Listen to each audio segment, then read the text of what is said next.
Hello and welcome to round 5 of the World Series League's GT3 United States Series. We're here at Zolder tonight. It's an undulating 10-turn, 2.5-mile racetrack in the heart of Belgium. It's played host to the 24 Hours of Zolder, obviously, the NASCAR Wheel and Euro Series, and a couple of Formula One Grand Prix in between the 70s and the 80s. And tonight we'll be halfway through the championship season when we leave here. As we've started to see the major players emerge in the championship field, let's see who takes to Zolder the best, John. Yeah, this is going to be a fun track. This is, probably the most technical track these guys have been on yet. It's tight. It's not that long. Like you said, just over a couple of miles there. So it's definitely one of the shorter tracks we've been to. This will be a lot of fun.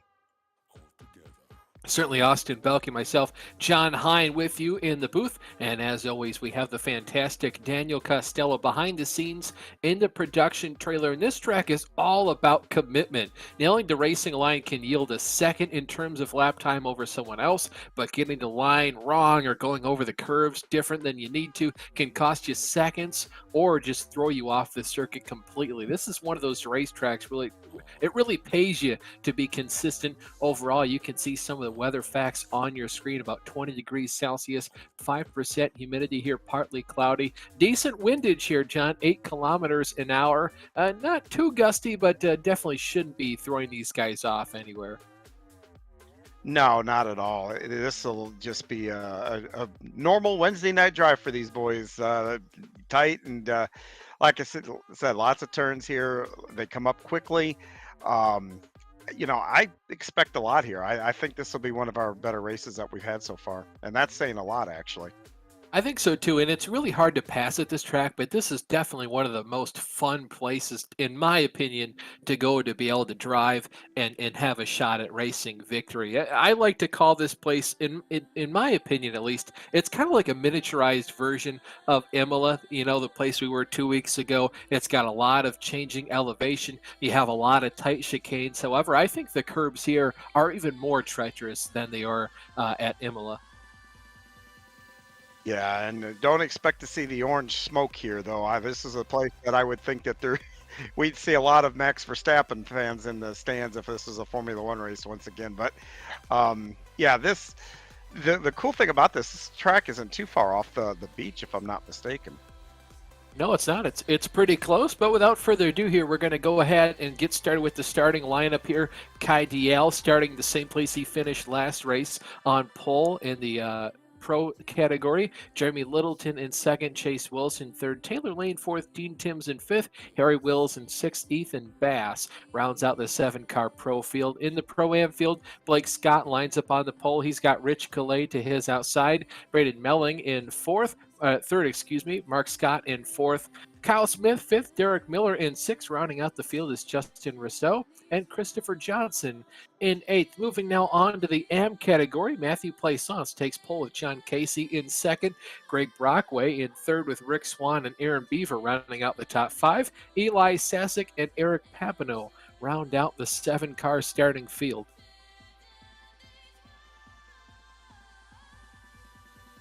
And unfortunately, John, we're going to have to go through an entire pace lap here. It's always just the worst when you go to some of these older tracks on the iRacing service when you have to kind of just suffer through an entire pace lap. But this isn't honestly one of the worst tracks to have to go and at least get a sighting in. You can kind of get a feel for how the car is going to handle. And of course, these drivers only got into the session 10 minutes ago. They have an opening practice after their qualifying, and it's never just perfect where everything shifts over temperature wise and feel wise for the car and the track.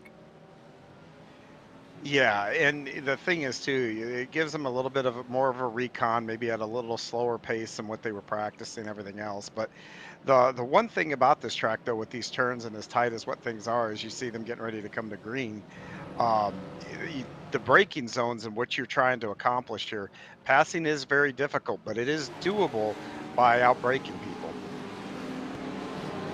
It is, but it's one of those situations too with all these chicanes, and as soon as you get to turning left, you have to turn back to the right. There's a lot of places to outbrake somebody, but it's one of those situations where both drivers kind of have to be on the same page. I mean, if you try to race somebody into a corner, sometimes it might not work out very well for you. Sometimes you both might be, spinning through the gravel trap if you don't really, kind of align yourselves before and after a corner.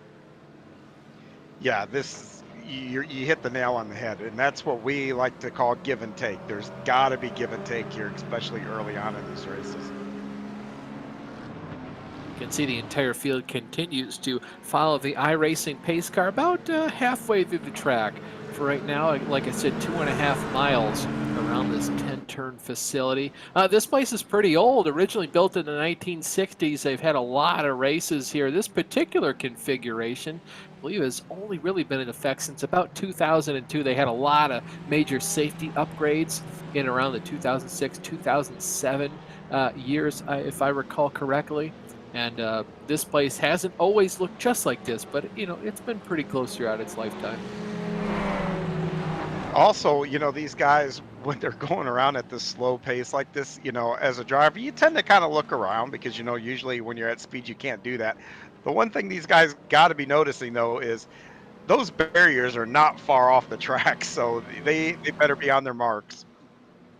They better indeed. Green flag flying through the air. The pace car comes down pit road as well. Kyle taking a sweet time there. They do allow him to do that. He can go anytime he wants to between when iRacing gives the green flag and when he so chooses up until the start-finish line. It changes. Oh, cars getting into the back of one another. I think that was Harry Wills and Dean Timms bumper tagging each other. Yeah, and it's actually a nice save there, as now we see the Pro-Am category taking the green flag and then going through the same part of the course. Yeah, Blake Scott takes the green here. Rich Calais to the outside, one car spinning. I believe that was Derek Miller. Oh, Braden Melling. That's my bad there. Tough luck there for Braden as we get ready to see the AM category take the green. Matthew Plaisance leads them to the green flag, I should say, the checkered start-finish line at this facility. Wide berth for him. The first two cars able to get single file, make that three for right now. Two wide battle go here for the fourth position in the AM category. Back further up through the entire field, Kai Diel's got himself a pretty handy lead. It's about 1 second or so. Ooh, there's a couple cars coming together in the Pro-Am category, John. Yeah, Derek Miller is around there, and it looks like some contact was made as the cars pulled away. It didn't look like anything they may have to make a stop in the pits for, but we'll see here. But again, the race, we talked about it being tight, twisty. It's showing just how difficult this is right off the bat. These guys are going to have a 25-minute race for race number one. You can see that in the upper left-hand corner of your screen. After this, we're going to do a quick intermission where we kind of mingle with the drivers. Well, hopefully for you folks at home, we're going to stay live, so if you're joining us, there is no reason to get up and take a giant break from your television set or computer monitor, if you will. Quick look at the replay. This is that wreck we were just watching. This is the one we saw Derek Miller kind of spun from. Yeah, and that's just what I was talking about, John. Two guys going for the same piece of real estate into one of those chicanes, and there's not a whole lot of room to go through there, even single file. So getting two cars in there, that's a recipe for disaster. Oh, and another one right here, Chase Wilson around. I'm not seeing a whole lot of give and take here, and that's okay. I mean, there's only 25 minutes on the board here, and man, really very little room for error here with this track. No, there's an incredibly small amount of room for error, and you touched on it right then too. There's only 25 minutes for these guys that are in the back of the pack to make their way up through it to go ahead and maximize their points on the day. But just before I could get to that, we saw the replay. These guys have the 25-minute race number one. Then we invert the entire field. So if you finish last in the 25-minute race, you then start on pole for the 50-minute event later in the night. And that one, there is a pit stop that these drivers all need to make. It is required for them to come down pit road at least once in that 50-minute race. You know, one of the reasons too, I think that, I touched on not having a whole lot of give and take right here is you mentioned earlier about how difficult it is to pass on this track. And your best opportunity to pass is when everybody is bunched up here. Once they get strung out, the passing is going to actually become a little more difficult. Running somebody down and having to kind of work them over to try to get around them is going to become much more difficult because people are going to start to get in rhythms and the pace will actually probably pick up a little bit. Yeah, that's usually how it works as you get into these races. Not a whole lot of opportunities either for you to save your tires in these faster 25-minute races, these sprint races, as we like to call them. So you can basically just go balls to the wall and deal with the consequences of your actions later. More often than not, you'll still have a decent amount of grip life left in those 4 fresh feel-goods by the end of the race. So you really can go all out.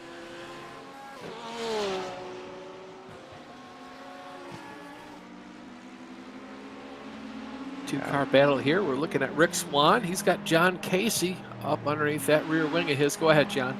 I was going to say, we just touched through right there. You can see some of the elevation changes here, too. There's not as many as maybe some of the other tracks we'll visit, but enough of one as you see them coming up and over this hill here.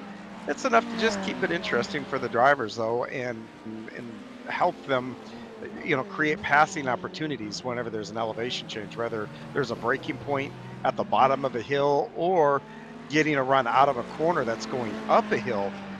Coming up through the gears is really important in those situations. Yeah, there's 2, in my opinion, distinct elevation changes at this track, and one of them, like you talked about there, is just before that second chicane that these drivers have to endure, and the road falls away at such a rate where the car actually feels like it's hopping over. It might not be a whole lot, but especially you get into some of those faster cars that don't have as much downforce, you do literally feel the car kind of scooting over an inch or two as you descend down that hill because the road falls away just a little bit faster than you prefer. As we ride on board here with Aaron Beaver. He's in 4th place in the AM category, trying to see if he can't hunt down John Casey. John Casey as well on the hunt to see if he can't pull away the 2nd spot from Rick Swan.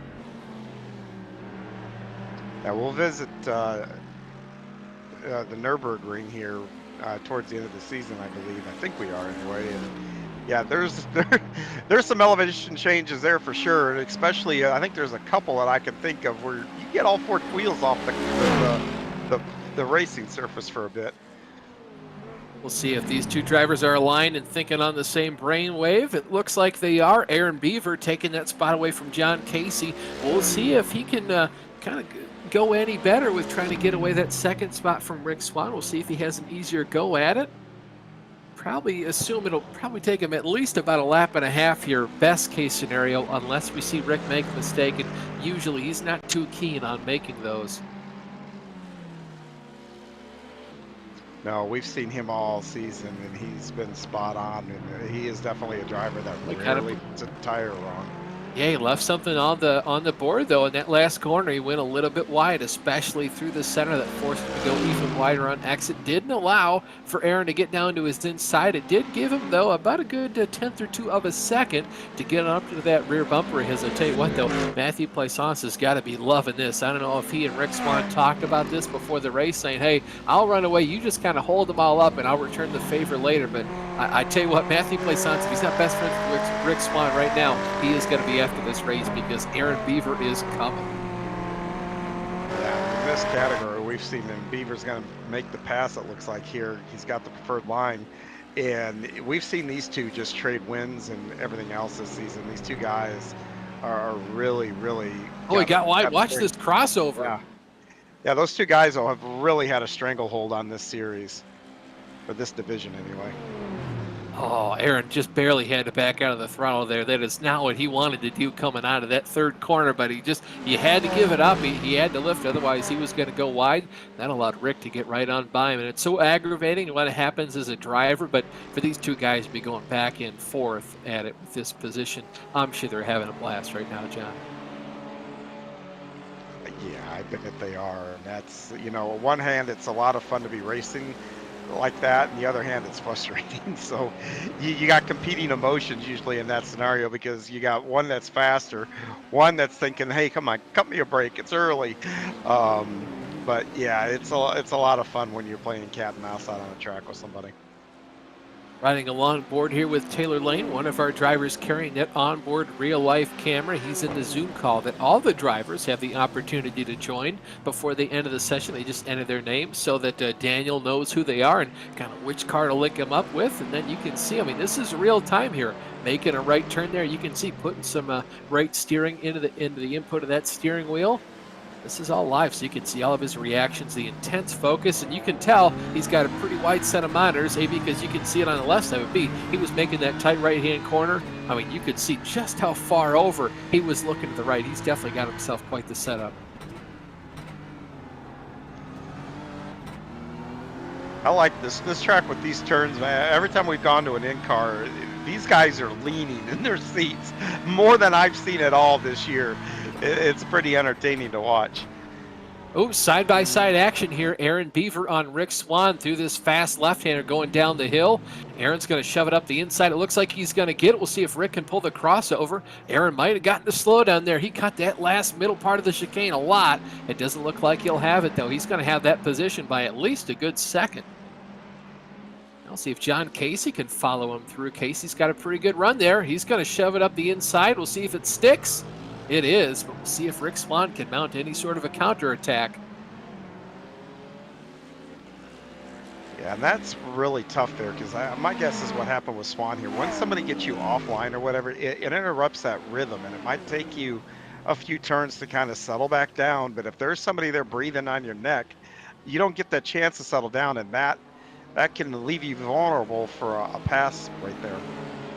This is Taylor Lane. He's got teammate Dean Timms just in behind him. You can tell they're teammates, A, because the cars look exactly the same, but B, those two guys are good pals off the track as well. You got Jeremy Littleton in the 5th position right here. They're just passing that lap car. Sorry, Daniel, come again? Oh, slow down. That was a slow down car. I figured it was a lap car, how slow they were going. But yeah, that's right. That's Ethan Bass. Yeah, he went from 2nd to 5th. Had a big old slow down right there. Let's see that's Ethan one of the other forward, way out of picture. Sorry, John, go ahead. I was going to say that's one of the other issues with being on a tight track like this. Those slowdowns will get you if you catch too much of a curb or get off the racing line too far. Yeah, and just like how there's an extremely small margin of error for these drivers, there's an even smaller one between when you do overstep the limits of the track. iRacing is usually going to hand you a hefty time penalty. It doesn't care if you gain like a 1/10 or 2 of a second, it's going to penalize you for like 1 or 2 seconds just to make sure you don't do anything like that ever again. And boy, it hurts when you got to bleed up 3 positions, almost 4 like we saw Ethan Bass do. Well, unless you're slow like me, then you can just continue driving and that clock, you lose the time anyway, so it doesn't really affect you too much. Eli Sasek here. Got Eric Papineau just behind him. One of our drivers with the onboard camera. That's Greg Brockway, excuse me. And you can just see the head tilting, and then, you know, a couple of these guys, when they get done, when these guys get done here, about at the end of this, they're going to get out of their rigs and stand up and feel, yeah, no, my neck's a little tight or something like that. They will feel it. Some of them will. Yeah, there's a reason too. After I get done with one of those long endurance races on a cup car on an oval, my neck will kind of feel a little bit weird, and like I just kind of want to tilt it. That just seems to be the happy place whenever you're in those bankings. A pretty intense battle here going on for the podium positions in the pro category. Looking at Harry Wills, he's the driver of that Twisted Racing Mercedes. He just passed Dean Timms. The driver next in his sights is Taylor Lane, just up the road. This is riding on board, looking through the rear wing over the deck lid of the Harry Wills Mercedes. Wow, and you can see Timms really outbraking him, getting into the corner there. Actually closes up on the braking, but Timms is able to, or excuse me, Wills is able to kind of pull it back out as they exit these corners. But look at how much he closes in corner entry. Yeah, he's much better at getting onto the brakes later, especially getting his car to rotate through the center. Oh, Harry Wills almost went a little bit off there, almost opened up the door. for Dean to get down to the inside. Oh, he's going to have a look. Oh, Oh, contact is made. It's going to send Harry Wills off the course. Just in time to lose another position. Luckily, though, for Harry, it was only to his Twisted Racing teammate Chase Wilson. And I know he figured that was a well-timed move on Dean Timms' part for himself, but I don't think he gave Harry enough time to react. But there's always three sides really to every story. Your side, his side, and the truth. yeah. And if you saw right as they were pulling away, Tim's had a bit of sportsmanship there. He made sure Harry pulled away ahead of him. So he could have very easily pulled away and kept Harry behind him, but he didn't do that there. So classy move by Dean Timms there. Oh, getting word here from Daniel that they're in the same Discord call as well. So those two drivers, even though they are on different racing teams, still, a lot of these guys, John, just like how we have on our Friday, Saturday night races, everybody in the league are, we're all friends. We're all just a big group of pals racing each other on a racetrack. And even though tempers might get a little heated behind a wheel inside the cockpit of that race car, you step out of the race car and you're all buddies once again. And usually whenever you do your friend wrong, you want to beat him. You want to show your friend who's better. You want to pass him, you want to shove it in his face, but if you wrong your friend, you do genuinely, you feel bad. Yes, you do. And if they're a true friend, they don't let you forget it either. So, like I said, things look so much different. I bet you every one of these guys in Austin, I'm sure that you've done it too. You've been mad behind the wheel or been on the other way of that and maybe thought something was your fault and apologized either through iRacing chat or somebody in your chat room. You get out of the car and you look at the replay and it's completely different than what you think. The view from the seat in that moment looks completely different. Then you get out, and I don't know how many times I've gotten out and thought, my God, I just apologized for something that was not my fault. So, yep, I do it all the time. It's instinctive. You just like, yes. wow, I hope you realize that wasn't on purpose. I'll apologize. You get out of the car like, well, hold on, that guy was the idiot. Yes, it happens all the time. And then and my point there for this is Tim's could have probably saw something there that he thought, okay, this is going to be a safe move or whatever, and the situation changes in a blink of an eye, or it may be a little different than what he thought or how he read it or whatever. And that's racing. That kind of stuff happens. Looking here at Kyle Smith. Looks like he's got a little bit of went offline in that BMW Smith Racing machine of his. That's going to allow Braden Melling to go on through. So we're just going to look at a quick replay here. Oh, it just went a little bit wide. It's so easy to do that at this track, John. The first couple corners of the lap, they really invite you to overdrive the car because you can feel all of a sudden like the car is gripped up. You can see that delta gears go towards the minus side on the green area, let you know you're going faster, and all of a sudden the car just starts to just plow tight, go to the outside. Next thing you know, you're in the sand. Yeah, and these cars too, when you overdrive the corner, they really are not that forgiving. They've got the anti-lock brake system and everything else, and stepping on the brakes really hard, really, the car becomes very difficult to handle and everything else. So you've got to use that sparingly, and when you overdrive, you lose the option of using it sparingly to try to get you slowed down, and off you go. Yeah, as I've heard many times from one of our mutual friends, the sim does not reward pushing the car more than the actual limits of grip. 9 times out of 10, you're going to spin out, or you're going to overheat your tires, or you're just going to mistreat them. And that's a couple things, 3 of those major things you don't want to do behind the wheel of a race car, especially not in iRacing. You'll be paying for it later. See here on your screen, Derek Miller trying to hunt down Justin Rousseau. He's within a half a second of him, and then just up the road from these 2 drivers is the man in the 4th position.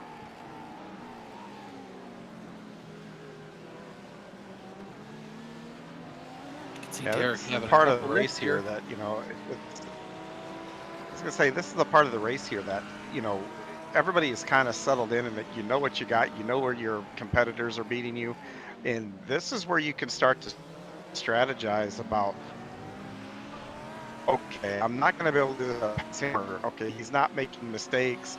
You've got to figure out where you're better than him. If you're going to make any more passes, you've really got to know where your strengths are and play to them. And hopefully your strengths match up with maybe whoever's in front of you's weaknesses.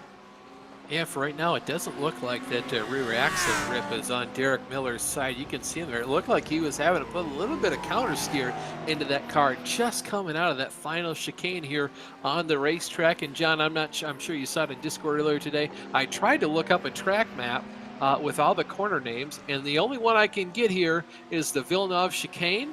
And that's that one that's a triple. It's a right, left, right. Everything else has some sort of weird name I'm not even going to try to pronounce. That's probably a good idea. I've seen some of the turn names, and yeah, it's the Dutch. A lot of them have, the Dutch names are very difficult. Almost like even the Scandinavian countries too. They're all very difficult. And Aaron Beaver is off. That's big. Yeah, Aaron Beaver off in a big way. He was in the second position there. Doesn't look like he has a whole lot of damage. Might have dinged up the left front of that Mercedes. It's hard to tell from some of these angles. I'd be curious to see what would happen if we got a replay of that. Derek Miller, though, all over the rear end of Justin Rousseau. The car ahead of those two drivers is a lap car. Likely one of the drivers in the AM category that they're coming up to lap. We'll see if they yield to the blue flags and pull out of the way.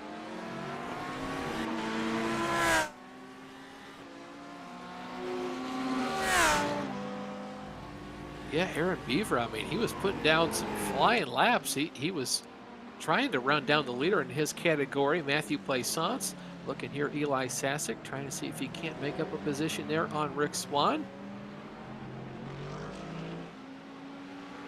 Gonna look here at a quick replay. This is Aaron Beaver. This is where he went off, and it's a good job getting through turn one. Oh yeah, just over-rotated the car there, John. Again, really easy to do, except in this scenario, the car is a little bit more loose for him, so instead of oversteering into the outside of the track, he had a loose condition to understeer into the inside of the track. I feel like maybe I should send him an apology. I think I might have jinxed him. I think earlier I said it's very rare that he puts a tire wrong. And we saw him kind of drop a tire right after I said that. Now he kind of loses the back end. That commentator's curse evidently is alive and well. I don't know. What's that? What did they call that thing where after you commit a crime, you got 5 years after it where it's no longer applicable? Restitution? Not restitution. Oh, you mean statute of limitations? Yeah, statute of limitations. I feel like for commentator's curse, it's got to be like a 2 to 3 minute time period. And at most, if you're at the Nürburgring, a lap to lap time period, for some of these longer racetracks. So I think your statute of limitations is up there. Fine, I'll go with that. That's real law.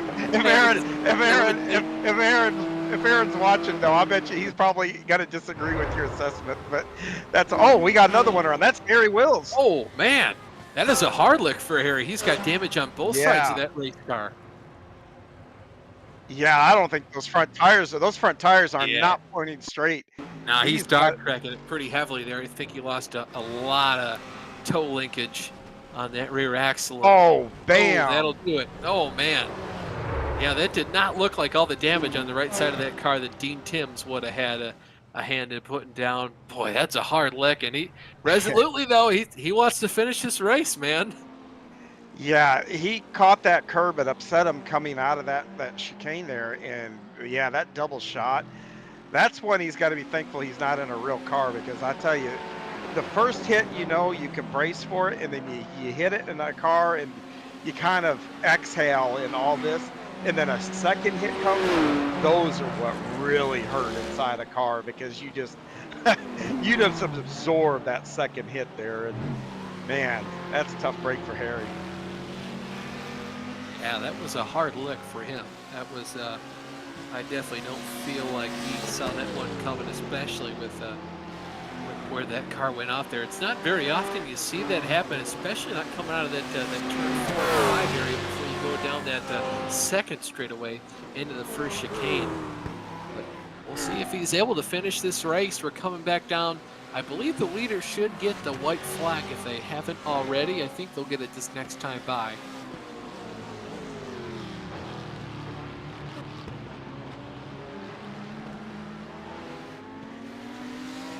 I'm going to bet if more than one of these drivers are going to be really thankful to see this checkered flag and want to just take a breath. I guarantee it. They've been more busy in the cockpit than they have at any race this season.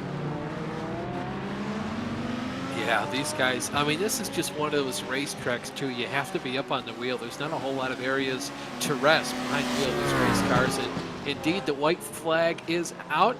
Kai Diel is taken, and he's looking to finish this race where he's been for a majority of the season so far. And let me just correct myself. I said that Kai Diel won last week at Le Mans. He did not. That was Ethan Bass. Kai Diel had won before at Imola and at Silverstones. So just want to correct myself there. Have the notes. I should really use them.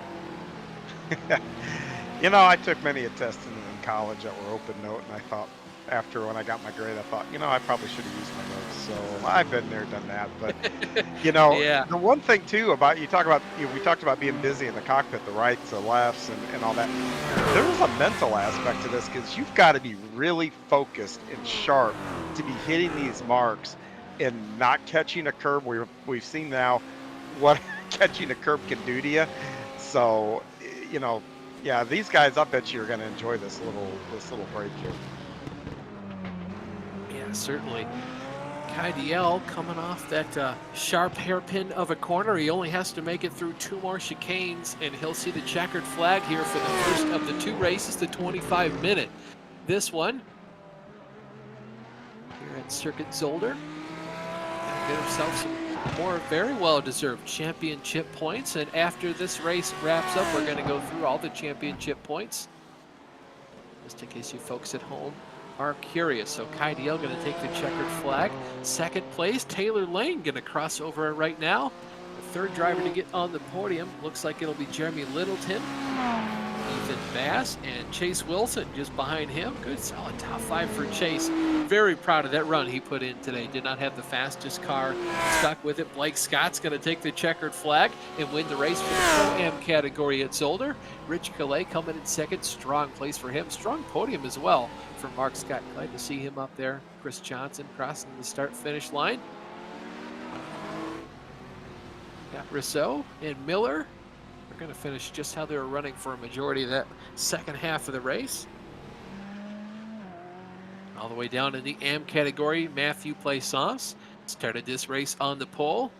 Probably have a pretty good shot here, I would think, at taking the Grand Chelem. It'll all be up to what Aaron Beaver had to put down for lap times. He's got to come off the final corner here and take the checkered flag in the EM division at Zolder. Yeah, and right now Beaver is currently 5th too. These guys, like I said, have been dominant in this class, and that there are points on the line here for this. So that's going to give that's a big deal for Plaisance to win this and have Beaver back there to 5th. With the conclusion of that, we're going to see how long it takes for the rest of the field to cross the start-finish line. That'll be the deciding factor in terms of when we can show you folks at home the final race results. Otherwise, Daniel, what we say, we can probably look at the championship standings as well coming into tonight. So we're going to take a look at the results first. Should be up on your screen in just a second.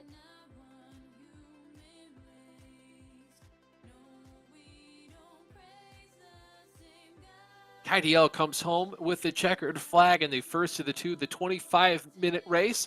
We'll be back in just a little bit here for the 50-minute one.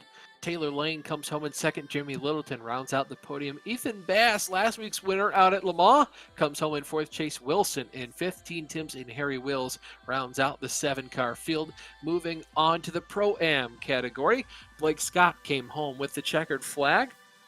Rich Calais came home in 2nd place. Mark Scott going to round out the podium. Christopher Johnson and Justin Rousseau round out the top 5 with Derek Miller in 6th. Braden Melling in 7th. Kyle Smith in 8th. And last but not least, in the AM category, Matthew Plaisance started on pole. He'll finish there 12 seconds ahead of Eli Sasek in the second spot with John Casey in third. Rick Swan in fourth, Aaron Beaver in fifth. He had a strong run in this sprint category race, just not really coming through there towards the end. Greg Brockway in seventh and sixth, Eric Papineau rounds out the 7-car field. We're going to go here, transition over to the interviews. Got a couple of drivers in here. Matthew Plaisance, the first of them. See if we can get him in here. Matthew, man, you started on pole. Solid win for you in the 25-minute race. How was the car feeling? Any kind of touch-ups you're going to want to do for the setup? No, it was great. Even slamming into that curb and catching some air didn't break anything, so I'll just stick with it. Awesome stuff, man. Going into the 50-minute race now, there is that mandatory pit stop, and it does open up a lot of different strategy ideas in terms of how different drivers want to approach it. Do you feel like tire wear is going to be a big factor here, especially when you get past that 25-minute mark? I mean, do you practice going past the 25 minutes when you have these sprint race weeks? I was just looking at it. I still don't think the extra time you're going to lose taking them is worth it, because I did that in one of the races earlier, and I can't remember which one, and I lost like 8 seconds and probably threw away a win. But you know, it was a lesson learned, so I'm just gonna go for it, try to just take care of the tires as best I can during the first stint, so I can have more at the end. Certainly not a bad way to go about it, especially you're going to be starting in the back. Just to reiterate for the folks at home, the viewers that might not be too familiar with this inversion of the grid. But Matt, before I let you go, I want to make sure you have a chance to thank your people. Yeah, big shout out to Rick for holding up the rest of the field, because I know I could see on the relative that they were fighting a lot. So big shout out to him for giving me that nice buffer. Awesome, buddy. Well, thank you so much for giving us your time. Congratulations again on the win, and hopefully we have an opportunity to speak to you again in about an hour's time. How's that sound? Sounds great. Awesome, buddy. That was Matthew Plaisance, brought home the victory here in the AM category. Looks like, John, you're going to get a chance to talk to Eli Sasek now. Eli, this is John up in the booth. You got a copy? Yep. Well, you got a good run, a good way to start the night here. What did you learn that you can apply here now for the next race? To not spin on the first lap. I spun coming off of the second chicane, and it put me on the back foot horribly. It put me in last by probably 4 to 5 seconds. So I think quite frankly, if I don't start off that way, I'll have a lot better time and probably get to have a closer shot at the lead. I think I was faster, but I think also there's some adjustments that will probably need to be made for the car, especially with the fuel stop. It did not feel very good, despite being fast. Wow, that's a pretty good download there. So you talk about making a couple changes here. Are you looking to gain, without giving too much away, are you looking to gain more grip, or are you trying to get more speed out of the car? I think more feel. There's a lot of spots where it doesn't feel like the car isn't necessarily responsive to me, or like it's not responsive, it just has no feel. If that makes sense. So you feel like you're on top. Yeah, it feels like you're on top of the track rather than into the track. Yeah, it feels like the car, it feels very, it's a hard feeling to describe, because like it feels like it's kind of like on the track. It feels like it knows what it needs to do. It's just, I'm not feeling it to be like, it's a weird issue that I have yet to figure out, to be honest, but I'm gonna try and do that before this next race, and hopefully it'll yield a better result. Well, we'll let you out of here so you can go work on that. Anybody you'd like to give a shout out here before you go? I think just everybody that races. It's fun racing. So, yeah, that's about it for me. All right, Eli. Hopefully, we'll talk to you from the podium or even victory lane here for the second one. Thank you. Yep, that's Eli Sasick. Austin, who have you caught up with? Yeah, going to talk to Rick Swan here. Rick, let me try and you came home fourth position there in the AM category. You guys were really having a tough time battling it out of sight, kind of up there with Aaron Beaver, John Casey. You guys were going at it, especially towards that middle portion of the race. That had to have been a good time. It was a blast. This is a fun track. It's so tight, and it's some of these corners. It's like all or nothing. If you're going to make a pass, you got to go for it, because if you don't make it, it's going to get ugly quick. Yeah, certainly. We see you racing there with the in-car camera. Thank you so much for being one of the guys to join that Zoom call so we can see what it looks like in your cockpit. Can't help but notice that giant black box on top of your forehead. Is that your own footage? You got a YouTube channel you put that on? I do, actually. So long story short, just because I know the session's coming, I did a lot of like rallycross way back, real world stuff. And the thing for me, sim racing, when I got into sim racing, I felt really weird just sitting in a living room, just sitting with this open room. So I decided to build a cockpit around me to be more immersive. So this thing I'm sitting in actually was designed as a BMW M4 GT3 chassis. So it's the whole front cage.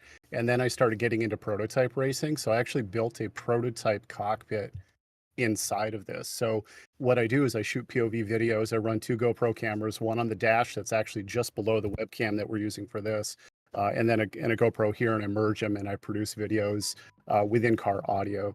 And trying to grow a channel, but it's a lot of fun. But everything you see around me, it's a real race seat. And then I just built the LMP3 or LMP cockpit around this. That's awesome, man. I was just going to ask. My dad and I built the rig icing all the time, so it's really cool that you kind of had the same idea with all the padding, and it really looks like it's completely enveloped. Are you okay with giving out your channel name? I could subscribe to you. It sounds right up my alley of stuff I like to watch. Yeah, it should be under Rick Swan Racing. I post stuff on the channel here, and then I do a combination of sim racing, real world car work, because I'm trying to build a track car right now, and then occasionally some mountain biking if I'm feeling really brave.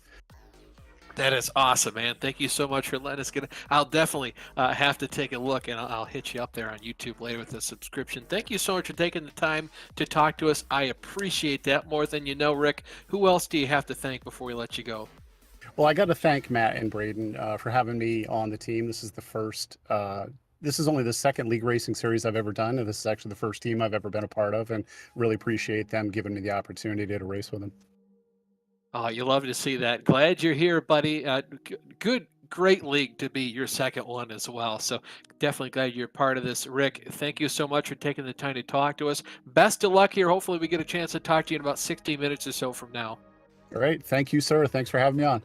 That was Rick Swan. Brought home fourth position there in the AM category. And John, I think you've caught up with one more driver. That might be it. Yeah, I think we're going to talk to Rich Calais here. And Rich, this is John. You got a copy? Hey, Rich, this is John. You got a copy? I got you loud and clear. Hey, buddy. Well, we just ran 25 minutes here. What did you learn that you can take over to this next race here? I'll try to keep it clean and stick as close to Blake's butt as I can, to be honest. Are you making any changes, any kind of little subtle changes to the car to either get more grip or get more speed out of it between the two? I might play around with a little bit lower wing. I felt like it wasn't as necessary to have as much rear wing as I currently have, but basically set it up to be in traffic. So for the second race, starting towards the back of the field, definitely going to be a lot more traffic. So I might stick with the same rear wing, just in order to, kind of be able to keep it in a straight line throughout the madness in the back of the field there. Well, I was just going to ask about passing. And so you're starting in the back here. Can you tell the viewers watching how difficult is it to complete passes here cleanly and to have to do it again and again coming from the back? Well, we've been practicing on this track since Sunday, and I have not yet completed a pass. So if and when I do, I'll let you know. Yeah, there's really just not a lot of spots to really to get a run before a hard braking zone for a, the hairpin or a chicane, and there's one line through those things. So, yeah, it's just gonna be a war of attrition is kind of what I'm thinking. Well, is it, would you say it's more important to get the braking zone right, or more important to get a run coming out of a corner to set up that pass to get that momentum, that leads into the next braking zone? Yeah, definitely coming out of the corner is what I try and focus on. One thing you don't want to do is dive bomb somebody. Obviously, racing with these guys for a couple weeks now, it's pretty respectful. So you try not to pull the bonehead move of dive up somebody's inside and ruining 2 races, when, really just focus getting out of the run out of the corner, and being pretty much by them by the time you guys get into a braking zone. Well, fantastic. We will watch you work your magic coming up through the field here. Real quick, anybody you'd like to give a shout out to for a good start to the night? Shout out to the boys watching. They were impressed last week, so I know they're watching. They're watching right now, so shout out to them. Well, awesome, man. Well, hopefully you put on a good show for them, and we can talk to you again here from a podium or a win here a little bit later tonight. Yeah, absolutely. That's Rich Calais, and Austin. He said it. But you touched on this, I think, almost right off the bat. Passing is going to be a premium tonight. Yeah, this track is definitely one of the harder ones to pass in all of iRacing. And just like that, we're into the next session. We can finally cross over, and we do get to stay live, so there's not going to be some giant intermission. We can go straight into championship points. Ethan Bass sits atop the championship standings in the pro category. Obviously, this is going into tonight, coming off of his big win at Le Mans. Harry Wills finished on the podium, if I recall correctly, and that's not a big surprise to see him up there. He's just a really fast guy. Overall, he sits in second, Chase Wilson in third. You got your Kai DL in fourth, James Pierce in fifth. 4 out of the top 5 are those Twisted Racing teammates. You got Chris Long, Jacob Schneider there rounding out the top 10. Dean Timms, strong in tonight's race, was fast before he got into Harry Wills there. He rounds out the top 10. If we take a look here now at the Pro-Am category championship standings, you're going to see the normal I'm just gonna say that the normal guys you expect to kind of see up and around the mix. Rich Calais, we had an opportunity to talk to him. Blake Scott, Treyas Vinticaraju, Mark Scott, Andrew Hewson not here today, so it looks like Justin Rizzo might get a pretty good shot. He only had to gain 2 points to draw even, 3 points to take the spot. Derek Miller here as well, as is Christopher Johnson. We transition our view into the AM category championship points. No surprise here, going to see Matthew Plaisance up atop the championship standings. Not looking to see a whole lot of change as the night goes on. Of course, coming into tonight, these were the points. He did take the checkered flag, the victory, and the pole in the first race, even though he's going to start in last on the field, in the AM category. He still came in here with the championship lead. Aaron Beaver showing why he's in second spot for the first half of this race before he just got that car a little bit out of control, oversteered in the first couple sets of corners there. Rick Swan, we had the opportunity to talk to him. John Casey, Greg Brockway round out the top 5. Eli Sasek there in the 8th position is another driver we just spoke to. And that'll go ahead and do it for the championship standings, John. I'd like to take a quick moment here just to thank some of our sponsors here at World Series Leagues. Race Anywhere, they're a huge distributor of sim racing products based in the United Kingdom, specializing in some of the highest quality sim racing brands like ProSimU, GSI, OBP, stuff like that. You get the idea. Go for the Gap. Kemi Sturch is an up-and-coming motorsports graphic design, artwork creator. She runs an Etsy page. There's a lot of cool stuff up there. Just a big fan of racing. And if you're a fan of racing in general, there's going to be something there for you. Formula One, IndyCar, NASCAR, touring cars, tons of stuff. And IMB Racewear, they're a phenomenal company. They offer a huge range of fully customizable, bespoke, no limits race and team wear for an entire lineup. Their product range, you can check out their website. There'll be a link to that in the description below. Looking here at Rick Swan, we just talked about him carrying that onboard camera for his YouTube page. And of course, you folks at home can see him live inside the cockpit. Here's Blake Scott.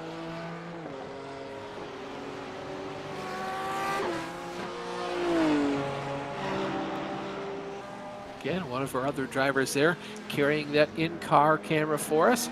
You can see just how much wheel input he has to put into this thing. The drivers on a lap around this race course extremely busy with especially how many quick chicanes they are, and this track especially keeps you on your toes just throughout the entirety of the lap. And I tell you what, after a race around here, especially 50 minutes, you are worn out.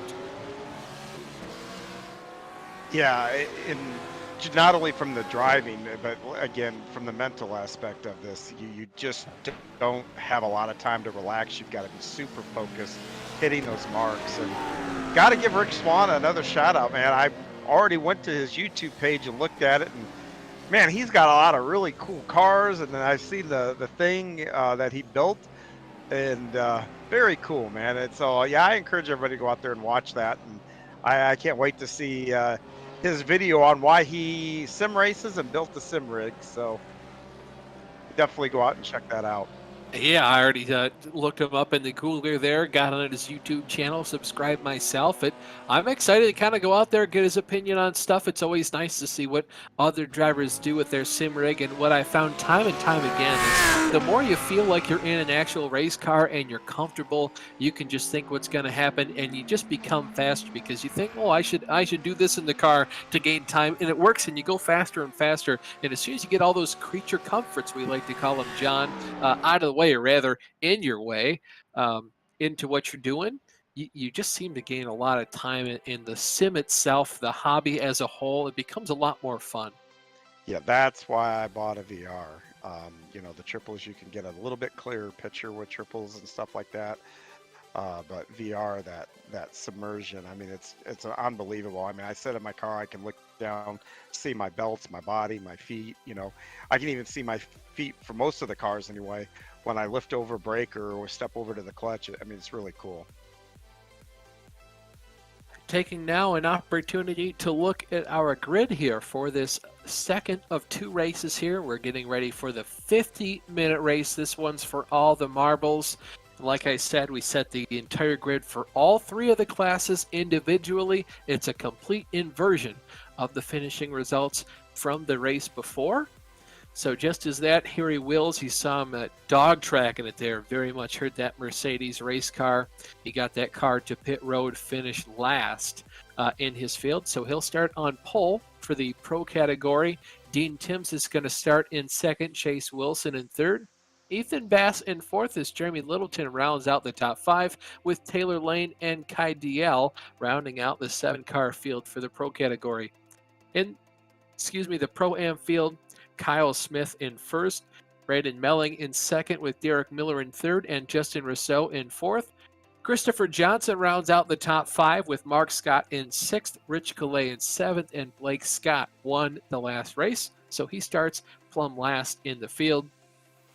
And finally, in the AM category, Eric Papineau lines up on the pole with Greg Brockway in second, Aaron Beaver in third, Rick Swan in fourth. John Casey rounds out the top five with Eli Sasek in sixth, and Matthew Plaisance bringing up the rear by virtue of coming in first place in that 25-minute sprint. John, you talked to some of the drivers. I'm especially curious to see what some of those guys who were unhappy with their cars in the first race can do to their machines to maybe help them go the distance now twice as long in the second race as compared to the first one we did. Now, we heard them guys talk about either wanting more grip.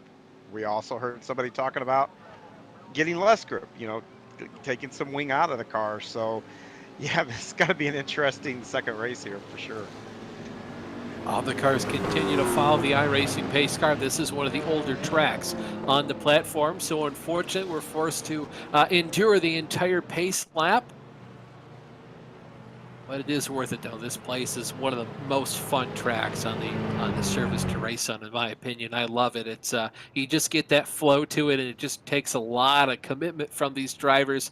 I like to refer to it, I'll say it again, as a miniaturized Imola, just with all the elevation changes, the differing corners, and how they're all cambered, and some are wider than others, some are more open. The fast chicanes, you really need to be on it. It takes a lot of commitment. You need to have a perfect line to be the fastest driver out out there on the track. I'm really interested to see what Harry Wills can do. Does he pull away and get a big lead? Maybe he wears out his tires. We saw him have a very ill-handling race car towards the end of that 25-minute event. I'll be kind of curious to see once we get to that 20-minute mark, was he pushing before, or does the car just not have it as he gets into the second half of the race? The iRacing pace car, you can see, goes straight off the track into the pit road. All the drivers are going to have to make that same route that it did just a couple seconds ago later in the race, as there's a required mandatory pit stop for these guys. Martin the flagman waits to wave the green flag. Well, that might be a penalty there for starting before the race leader for Dean Tim. Oh, and he goes around him. He's getting a black flag hard. Yeah, front row back, and I was just going to say that front row is very interesting. Remember, those two guys had some contact in that first race, but yikes, that was almost a disaster there as we see the Pro-Am category taking the green flag here. Yeah, Kyle Smith goes from the left side of the racetrack to the right. They're too wide back there for the third position. Lots of guys jockeying for those spots. Rich Calais, the odd man out there, further deeper in the pack. Looking now at the AM category, Eric Papineau leading this field to the green here. He finally stomps on the accelerator. You can see them all 2 by 2 going into turn 1. See who wins out between the two drivers in second and third. Aaron Beaver. Whoa, one car sideways going through the grass. That's Greg Brockway. He started the race in the second position, excuse me, in that category. One driver going wide behind him. That's Matthew Plaisance. He was the winner of the last race, John. Yeah, I'm wondering if it was Matthew that somebody came in there and T-boned him. Oh, Matthews definitely got damaged. He couldn't even hold it through that corner, and he's going to take a tow. That is devastating to his championship. He is a championship leader in that AM category, and he only had a 6-point lead over Aaron Beaver, who is now in the lead of this race. This is absolute worst case scenario right now for Matthew Plaisance. There are drop weeks in this, but there's no faster pair. What you get is what you got, and unfortunately for Matthew Plaisance, what he has is a pretty darn wrecked race car. Yeah, his best hope, I think, will probably come back in, see what kind of damage, see what kind of time it's going to take. Maybe come back out, turn laps, and hope maybe there's some other attrition to help his cause. Well, it looks like Dean Timms is falling down the order as well. Well, he had that black flag at the beginning. Yeah, I guess iRacing made him come down pit road and serve that. I kind of figured they would kind of let that go once he gave all the spots back, but I guess not. So he's going to tumble down the overall order, still 7th and last place in that category. This is a battle for the lead. Harry Wills got off to a really good start there, but Taylor Lane has hunted him down, and he's on his rear bumper. You have to wonder, though, is one guy kind of conserving his tires while the other is throwing caution to the wind here? Well, I'm really curious to see what Harry Wills is doing, because you saw him have a very ill-handling race car in the first event. That's why he went so far off track and got basically race-ending damage to that Mercedes. This is a replay. Kai DL. Ethan Bass coming into this corner up here. Let's move down the inside. Ooh, Oh. Tagged him there. Yeah, it was an ambitious move, and you saw him slow down also to kind of let Bass come back up in front of him there, but damage was already done there. That's where you get into trouble. You've touched on it about overdriving a corner. It looks open, you know, and all of a sudden you get in there and you realize, and you know, these cars just do not stop on a dime. They'll slide tires real easy. Taylor Lane continues to hunt down Harry Wills. Harry has the lead. Taylor wants it. He keeps getting closer and closer to Harry, and Harry's just doing a masterclass of a job of being defensive, and it's not overly defensive. He's just putting his car in the exact right place that makes it, I'm not going to say a bad idea for Taylor to pass, but definitely not a done deal. And I think this early into the race, Taylor's kind of discounting his chickens to make sure that he's got all his ducks in a row, as it were. I tell you what, Harry got really loose out of that last corner. We'll see if Taylor can make it too wide here. He's going to try to make a move up the outside. Can he pull the crossover? They're going to stay too wide, be side by side through the chicane. Will be the driver that gives up the most. Taylor got a much better run through there, but we'll see if Harry has more straightaway speed. He does indeed. He's able to clear himself here as they go through the last chicane before the start-finish line. I feel like it's only a matter of time right now, and Taylor knows it. Harry's got that rear end of the car all over the place. I don't know if Kerry wants to be using up that car this early in the race, but that's one of the strategies too. You can put a lot of pressure on the guy in front of you, make him use his stuff up. Oh, big contact, guy DL. You see parts on the track. Oh, he's grabbing his dog tracking too. Game over. Yep. Yeah, that's a meatball certainly for him. Wow. Yeah, 4 meatballs in a race. Matthew Plaisance, Rick Swan. Oh, I even see Rick Swan get taken out there. Kai DL, Ethan Bass, another one of those drivers. So Ethan Bass forced to come down pit road. As the big sweaty Italian guys would say, meatballs all around.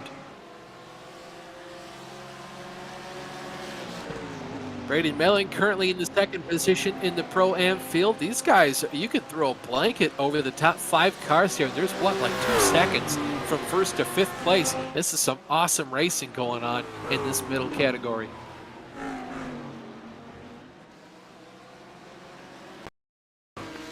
Quick replay here. Let's see what caused both these drivers. Oh, man, that is a hard hit from Ethan Bass there. And then Kai DL, just an innocent bystander. Wow, that was a massive That was a hard lick. hit in the barriers. Yes. That's probably going to be game over for both of them there. Yeah, the road falls away pretty heavily for the drivers at that portion of the track, but I mean, it picked that car up, all 4 wheels, and flung it across the track. That was a hard hit. If it were real life, it'd definitely be some concussion protocol in the works for him right now. Too wide as they go into turn 1. Brady Melling trying to take that position from Blake Scott. Alan Smith's got to be loving this action.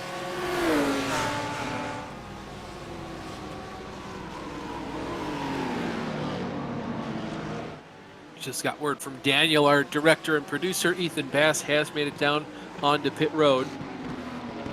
So he does have the opportunity now to go ahead and see if he can't get his crew to wrench on that car, see if they can get him back out onto the racetrack. As this battle in the Pro-Am category continues to stay hot and heavy. After watching that replay in that shot, I tell you what, I think Ethan Bass should get a vote for driver of the day, probably just getting that car back to pit road. Man, I still can't. Oh, and there's got up over the curb and it led to contact there. Yeah, Rich Calais going to go on through for that position there. He's going to take that over Derek Miller.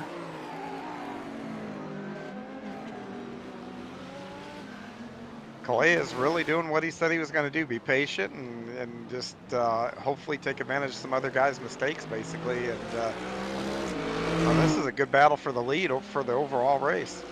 Yeah, before he had to ask Daniel to switch the camera over, he's already on it like a hawk. 2-wide battle here for the lead. A little bit of a dummy up the outside, then back down to the inside. Harry Wills into the rear end there of Taylor Lane just for good measure. Harry's going to get this position, though it was only a matter of time. Masterclass of a job faking him out. Yeah, that was one heck of a move there. And then, man, that was textbook. I mean, that's what you got to say about that move there. That was absolutely textbook there. Yeah, the unfortunate though thing is for Taylor is that Harry has more straight line speed, so he might be able to make a move up one of these straightaways if Taylor gets a bad run coming out of it. Yeah, Taylor caught the curb there, and that's going to give Harry a little bit of a run here. But yeah, you can see Wills is definitely staying right with him. He's not falling back any here as of yet. Yeah, we'll see how much Harry can stick with him. Taylor definitely had the faster car. I'd say about a tenth or two per sector, probably an entire, maybe a second over the course of a lap if the cars were unhindered. We'll see just how much he can pull away. We'll see how much Harry wants to kind of stick with him here. Maybe he knows that he was pushing his tires a little bit too much and he might have an opportunity to come back at Taylor. We'll have to see in the next couple of corners here. I tell you what though, Jeremy Littleton, he's been kind of stalking these guys like a lion waiting in the weeds, just kind of seeing what these guys have a little bit up the track, about a second and a half up the road. That's the separation between the drivers in first and second position. Back to that driver in the last step of the podium. you touched on that Taylor is just maybe a tenth or so quicker in all the sectors, and with Harry now behind him, sometimes it helps you actually find pace by being behind somebody, seeing where they're braking, and maybe that you start braking early, rolling the corners better. Having that carrot out in front of you to chase sometimes is beneficial. Yeah, it certainly is. We'll see a replay here. Eli Sasek getting it all a little bit crossed up. I believe that's in Oh, he turn locked one. it down though. Very smart. He locked that down. If he wouldn't have locked that down, he would have nudged it into the wall there.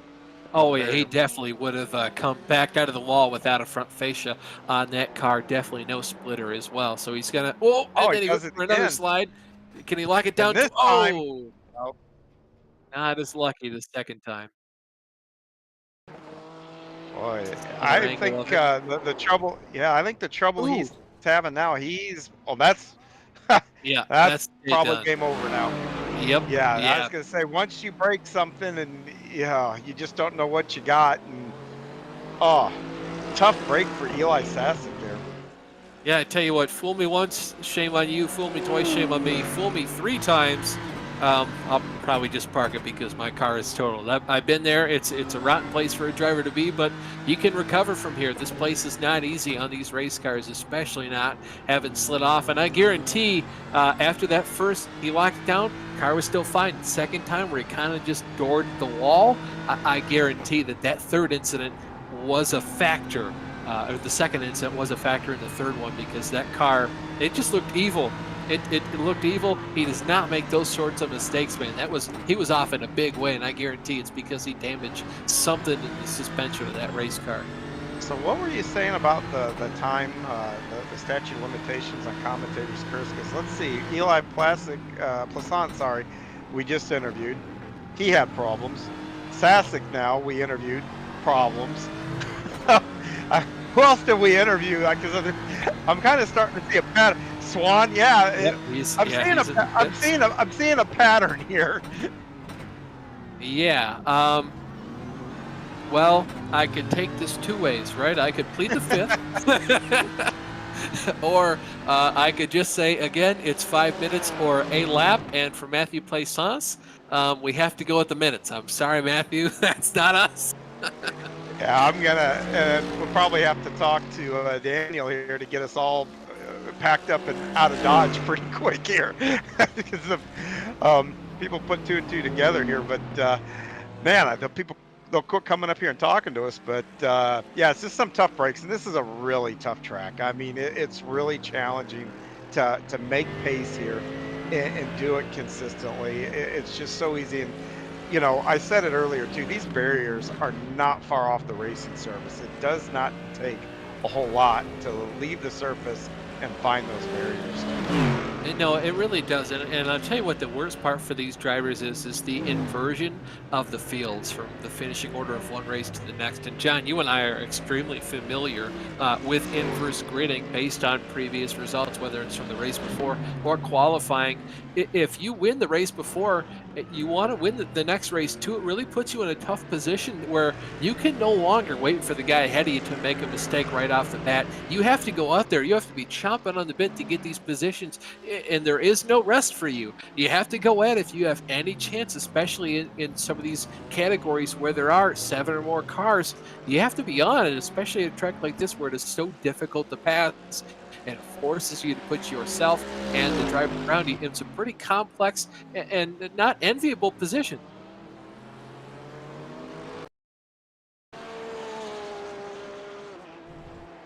Taking a look here at Eric Papineau. Ooh, just again, got the left side's off.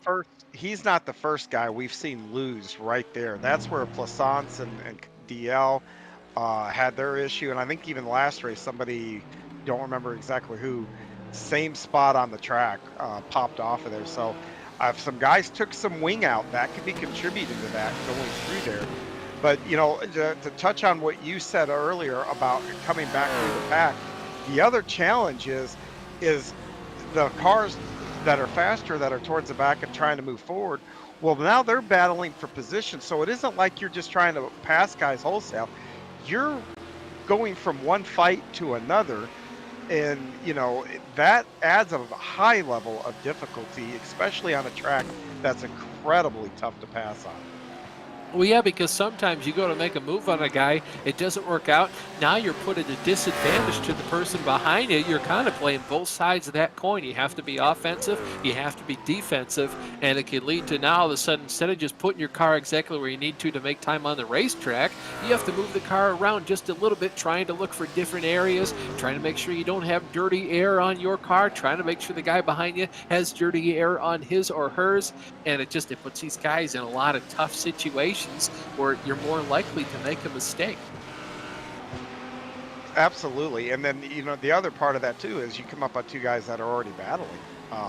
You a track that doesn't give you much opportunity, you have to wait till they sort things out a lot of the time or make a mistake in their battle that can also hang you up. So there's a lot of pitfalls here. But it's a good system. We're not bagging on the system by any means. It makes it entertaining. It levels the playing field. It's a really, really good system, but it really does present challenges on track. Oh, I've said it before. I will say it 1,000 times again. I'm a complete fan of this system, this inversion of the grid, especially with these cars and the tracks that Harry and Dean and all the guys put together for this World Series Leagues deal. I've told Harry myself in a conversation with him, and I said, you guys have such a phenomenal product. It's unrivaled in this kind of genre and facet of the sim, and on YouTube with the kind of the quality content they put out there. They really do a great job running this series and this league, and they have a lot of great guys in here. And you come through here year after year commentating on this series, and it's the same core group of guys that are just out here having fun. Yeah, we just watched Harry Wills there in that bottom corner of your screen. He flirted in that same area. We've seen all kinds of trouble. He dipped looked like the left rear tire, and the whole back end of that car became really unstable, and he's able to gather it back up and carry on though. John, you talk about giving some guys invites to your dirt team. He might be one of those guys too, with the way he saved that Mercedes. It is not often you can save a car that is that just dead sideways, especially not the Mercedes. It's really difficult to get that thing back under control when it steps out that far. Yeah, then from a driver standpoint there, you're what we like to term over here called swatting flies. Your hands going back and forth, and helps a lot on dirt, yes, but here, guys that can swat flies and keep their car under control, those are a rare breed for sure. That is going to allow for Taylor Lane to have some breathing room up the racetrack. I tell you what, though, this battle for the Pro-Am category, this is still going strong. You know, Blake Scott, it looks like he is quite a decent ways away out in front of the field. He's got about a 3-second lead. And then after that, you've got 4 guys under a blanket. This is a battle you're seeing side by side. That is not a place you want to go 2 by 2. No, it's not. These guys, you see a block, and he goes for a block and a pass. Oh, contact made between Rich Calais and Derek Miller, it looks like. Wow. These guys definitely there's your proverbial Code Brown moment. Man, that was a nice job though. They all realized, okay, this is gonna get a little argy-bargy here, but they gave each other the room to do what they needed to do to come out of there all in one piece, and very good driving there. Yeah, I'm very impressed with what they were able to do to keep control of those cars and make sure that we didn't have any more of those meatballs, because that was extremely close to somebody having to pack up their stuff and go home early.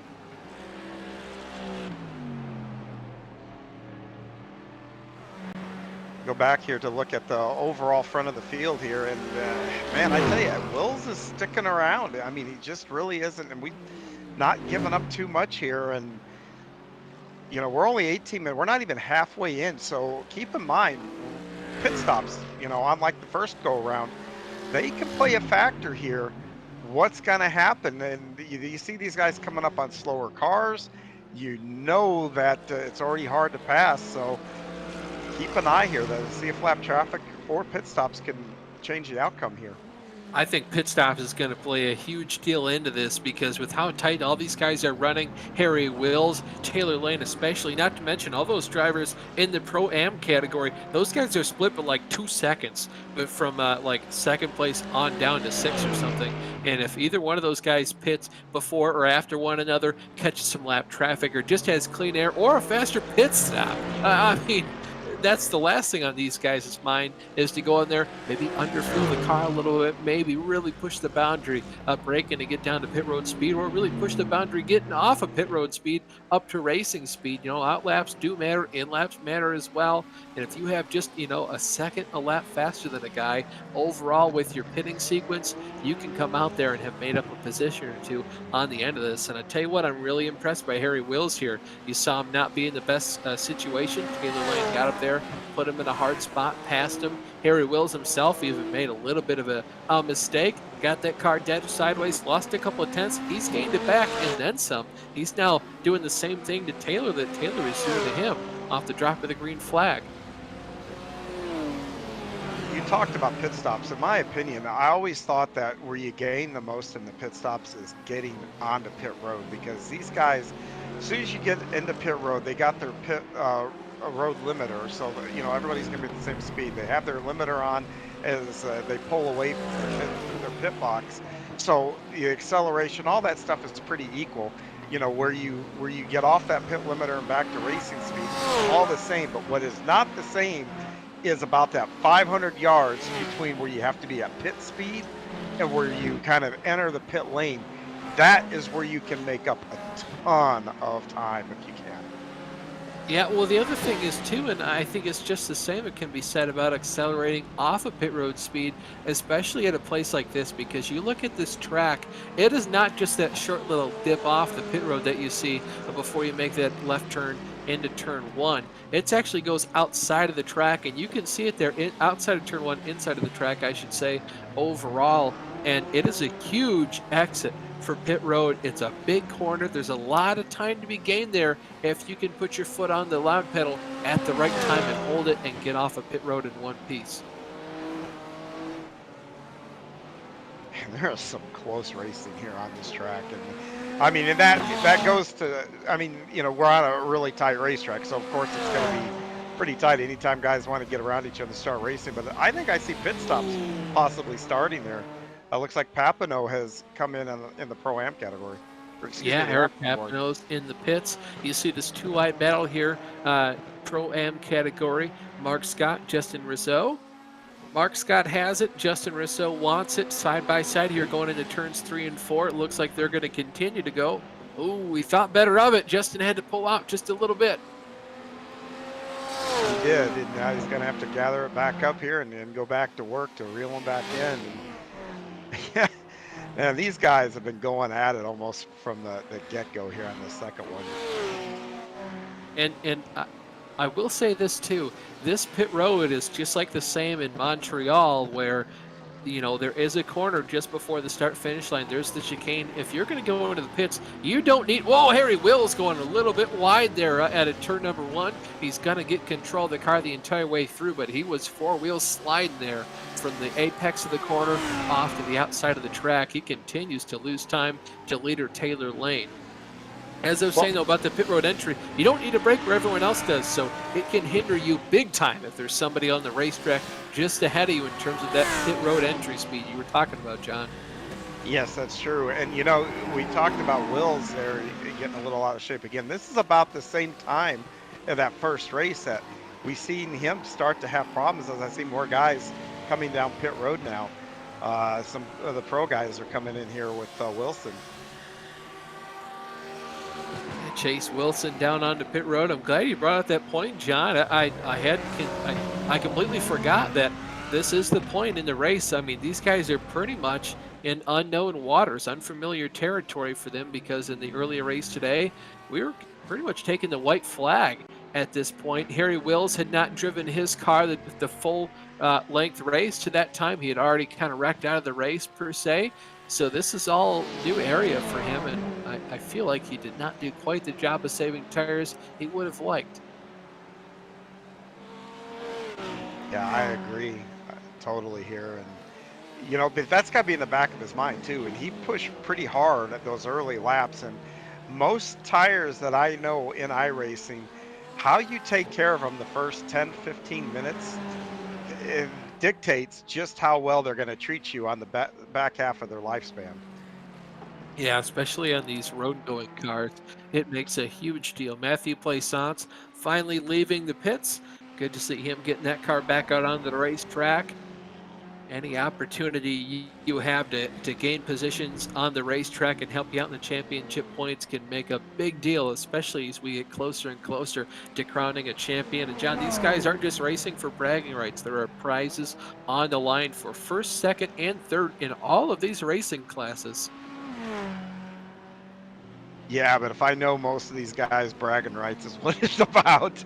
Um, I've known very few guys that like racing or competitive that those bragging rights weigh a little bit more. The trophies are nice, I suppose. So if that's what they're going to be fighting for, sure. I mean, that's just part of the bragging rights. But man, we're looking here at Rick Swan.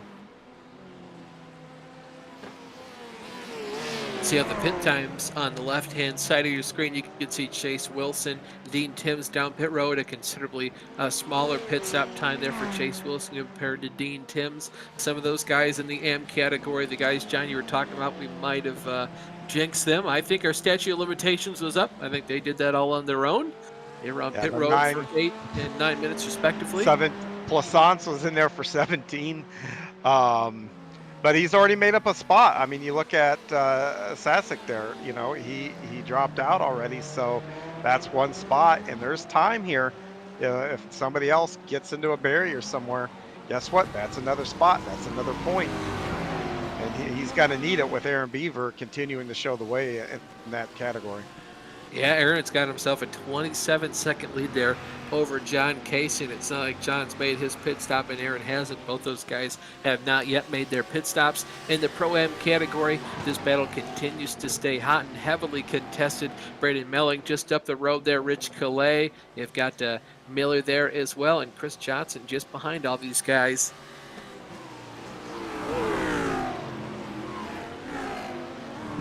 Starting to think Calais had a magic ball there to know that, okay, just trying to keep the car in one piece is going to be the deal here to get a good run, and by gosh, he's done that. Well, I mean, to be fair to him, this racetrack is especially treacherous. You see Harry Wills, Taylor Lane, and Jeremy Littleton, all three of our first three drivers in the pro category, heading down onto pit road this time by. A little bit of a snaky kind of pit road entrance for here.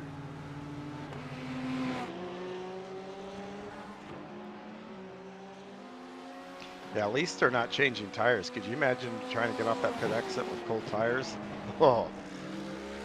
Yeah, it'd be treacherous. And I'd like to, Daniel, if we could here, let's ride on board with Taylor Lane as he exits the pits, because this is a very tricky pit road exit to get right, because you see the green cones there.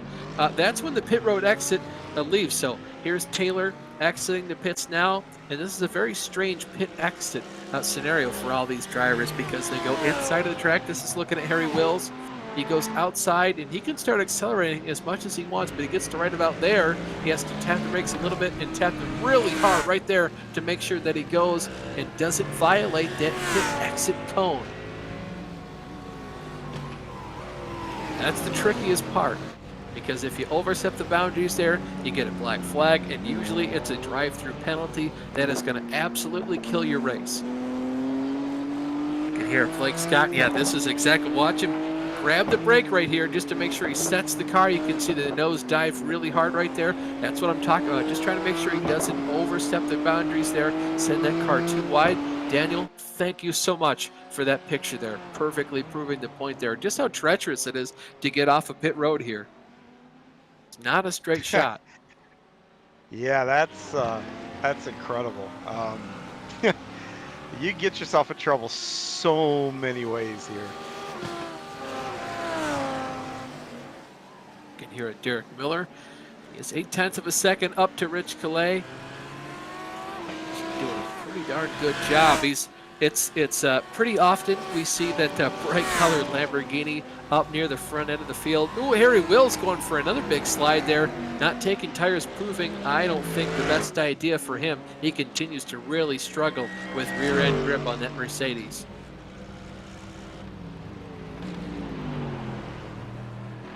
We saw that in the first race too, and man, that's we've got still quite a ways to go here. So he's really going to have to be careful here the second half of the race. And well, let's talk to viewers at home too, John, about what it's like to drive a race car that is this loose. I mean, it's loose entering the corner, loose to the center, and especially loose on the exit when you go to put the power down. You just lose all faith in the cornering ability of the race car when this starts to happen. You start to brake early. You can't throw your foot on the brake pedal as hard because that rear end of the car is going to want to come out on you. You can't turn the wheel as much because, again, the front end is complying a lot more than the rear. And especially when you put the power down, now all of a sudden you're asking the car to hold on to grip laterally and especially longitudinally. Yes. You know, I've been sitting here all race too thinking, you know, you talk about this track reminding you a little bit of Imola. You know which track this actually reminds me of? Brands Hatch. This really reminds me a lot of Brands Hatch. Yeah, I can see it in a lot of the different characteristics. There's a lot of elevation changes as well. And again, ooh, Harry Wills continues to slide the rear end of that car around. Oh, and there he goes. Or Derek Miller goes around here. Oh, yeah, Derek Miller just barely got that car stopped before he nosed it into the fence. He's going to grab reverse, put that car back out onto the racetrack. Luckily for him, Chris Johnson is still about a half a minute behind. There's Harry Wills. Yeah, and going back to what you were saying too about a car that's not handling, the worst thing about it is your car becomes unpredictable. You don't know if what you did if it doesn't feel like if you do you can do the exact same thing and the car will do something different. That is the worst feeling for a driver. And you know, you don't want to put too much brake into it because you're worried the back will step out. But if you back your corners up, you start to slow down, you start to lose touch, you can start getting pressure from behind. It is a miserable, wow, look at him take those curbs in that Porsche. That probably got Rick's attention there, but it's really just a miserable experience when that car is just really ill handling. And again, look at how much wheel Rick's having to put into that race car as well, just to make those chicanes at a decent pace and try to just keep up with Eric Papineau, who's just up the road. And this will be the last position he can get unless Greg Brockway, the driver, currently the last one on the podium in the A category, makes a mistake because he's got 5 whole laps to make up before he can catch up to Greg and pass him for that position. Yeah, and I promise you, Rick right now, watching those guys kind of hop curves and all that stuff in front of him, he smells blood in the water. And this is where you got to really stay disciplined as a driver. Okay, I think I'm a little quicker than them, but don't let your eyes deceive you. You got to just continue to do what you're doing, and those opportunities should come your way. Bottom right-hand side of your screen corner, I should say, Rich Calais exiting the pits. That brightly colored Lamborghini. On the left side, Rick Swan making his way around Eric Papineau. Let's look at Kyle Smith in the upper left-hand corner. Currently the driver in 4th position in the Pro-Am category. See how he comes out in relation to Rich Calais. Looking for Rich. Oh yeah, he's miles ahead. He's easily got this podium position in the bag. Well, I wouldn't say that. There's still that jinx. Remember that. But there's a lot of time left here. He's just got to keep the. I agree with you. He's got to just keep that car on the asphalt though to get home. Yeah, it's something you go to college for. You do it as a career path. You also do it to drink maybe some a beer or liquor at a bar or a party. He's just got to nurse this thing around for the next 17 and a half or so minutes. Yeah, he's 6 seconds behind now. If one of those guys, and right now Derek Miller is in the pits, so this will be interesting to see where Miller will come out at. you know, he's just got to pay attention to what's going on, because one of those guys having off in front of him, he can capitalize. I mean, he's close enough to capitalize on that. Yeah, we'll see. You can see Blake Scott right now in Derek Miller, I should say. Blake Scott's going to pass him on track, and I believe Blake already took his pit stop, so this should be how they're running on track, is how they're going to cycle out as well. Looking here at Kyle Smith in his BMW. Again, it's a race between him and Derek Miller for right now. It looks like Kyle's going to get that position. We'll see if Derek can hunt him down, though. Oh, man, he's really maximizing all the track possible there on the pit road exit. Went all the way almost out to the wall, and then almost back all the way there to the grass. Which is definitely what you don't want to do here. We have seen so many guys get themselves in trouble by dropping a tire, either in the sand or the grass. No, right there. There you go. Oh, that's Got away treacherous. with I will say, I'll disagree with you there, John. That's exactly what you want to do. Exactly what he just did. You want to push it to the limit. What you don't want to do, though, I agree with you there. Oh, don't want to push it over. Drive it really sideways there, coming out of that second chicane. Not sure who that was. That might have been Braden Melling. I think it was. Man, oh man. Yeah, I'm okay with pushing it to the limit. You have to do that to find time in the race car. That's where I have fun in the race car, is pushing it, especially, you know, doing other recreational activities like dirt bike riding out in the woods. You know, I got to push it to that limit to have fun. That's when you really have fun as a race car driver, and you're on that ragged edge, as they say in the Days of Thunder movie. And I don't blame it for doing that. That's how you got to get time.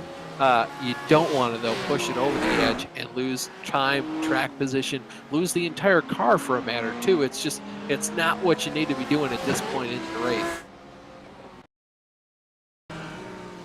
Quick replay here. This is Justin Rizzo, Pro-Am category, driving the number 30 Ferrari for Kanatsu Simsport, who over-rotated the car, nosed it into the barrier there on the outside part of the track, inside of turn 1. Heavy damage on that Ferrari. It's already dropped it down to the 7th position there in the category. That might be as far as he can go. Indeed it is. Man, that was a tough shot. He had those brakes locked up too, and just was carrying so much speed. The momentum just took him right into that inside barrier. Really good cat and mouse battle here between Derek Miller and Mark Scott. Derek looking up the inside here. He's going to have the outside, though, into the initial part of this chicane. We'll see who dukes it out between each other. Blake Scott going to send it up the inside. Oh, he got wide, forced himself across the curb. That might be a slowdown. We'll see if Derek can take advantage. I don't think so. I think he got away with one there, because I think he'd already be slowing down. Boy, for as much as I'm sure Mark says, what, I did not go off track there. I don't deserve the slowdown. In my opinion, he went off track pretty good right then, deserved the slowdown. So you got the yin and the yang going on. It all depends on your point of view. Man, curbs again. Those he's catching those curbs again going through that chicane. Boy, the underneath that Porsche has got to be well worn by this point. Yeah, at this point, whenever you come down pit road, maybe have a crew guy go out there and look at the underneath of that car, see if it's banged up or not. You might need to get yourself a new floor pan by the end of this race. And that is, though, how you need to gain time at this racetrack. You really do need to attack the curbs, try to get everything out of the race car. In the pro category, it's been a hot minute. Whoa, two cars contact with each other. Derek Miller, that was for position. Wow, a nice save there not to have that a whole lot worse. That is extremely impressive to save that race car with how sideways he was going through a corner at that rate of speed. That is impressive. Chris Johnson here, all over the back of Justin Rizzo. That Rizzo machine doesn't have a front end of that car. If you remember, that was the Ferrari that spun out on the exit of turn 1. You can see right there, I think. Yeah, that was our buddy. Play sauce just behind those guys, letting them go by.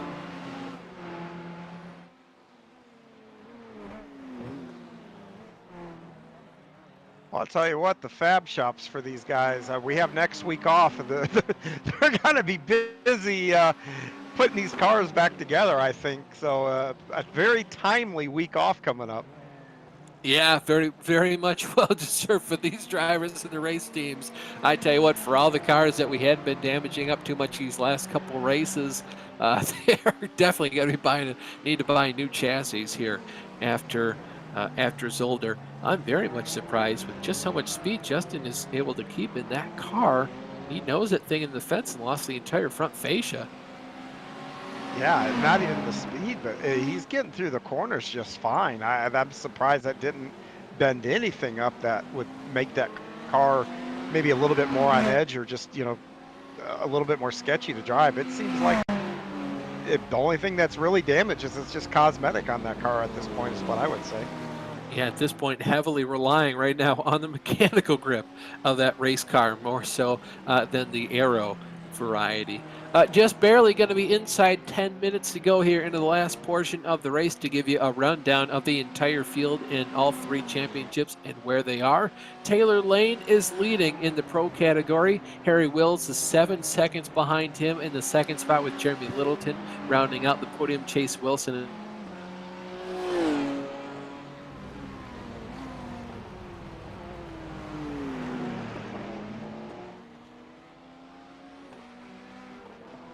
Well, Blake Scott here, we see him on your screen. He has continued to lead the Pro-Am and has so. He's got about an 8-second lead on the rest of the field for the Pro-Am division here. And he is, man, just been on cruise control here. You know, the battles have all been behind him. But again, though, the challenge, we've seen so much carnage here in the second race. You know, even though you got an 8-second lead, you've got to be careful, because, you know, if you start laying up a little bit, it can get you out of your rhythm. And we got another one sideways with Kyle Smith. But as I was saying, it can get you out of your rhythm, and that can lead to mistakes very, very easily. Yeah, Kyle Smith going around. Apologies, gentlemen. Apparently, Discord must have dropped connection or something. It killed itself for a second, but back now, hopefully, for the continuation of the rest of this race. Maybe that's the commentator's curse coming back to you. Yeah, not myself. Yeah, and you know how I hate being on that lead part of the comms here, so yeah, don't do that again. I'll do my best not to, buddy. In the Pro-Am category, Blake Scott is currently your leader. Rich Calais second, Kyle Smith in third, Mark Scott in fourth. Brandon Melling rounds out the top five. In the AM category, things have been a lot cooler since the drop of the green flag. Aaron Beaver has, what, a 50-second lead now. Hard to believe I'm saying that, over John Casey. Brockway an additional 34 seconds behind, then Eric Papineau and Rick Swan an additional 5 laps behind him. So again, just keep it on track right now. Aaron, John, and Greg, your guys will be set to finish on the podium here tonight. Yeah, but what I was touching on, though, too, is, you know, by doing that, I can't, you know, say it enough. Getting out of your rhythm can be dangerous. I mean, it really, really can. Timms is in the pits now, too.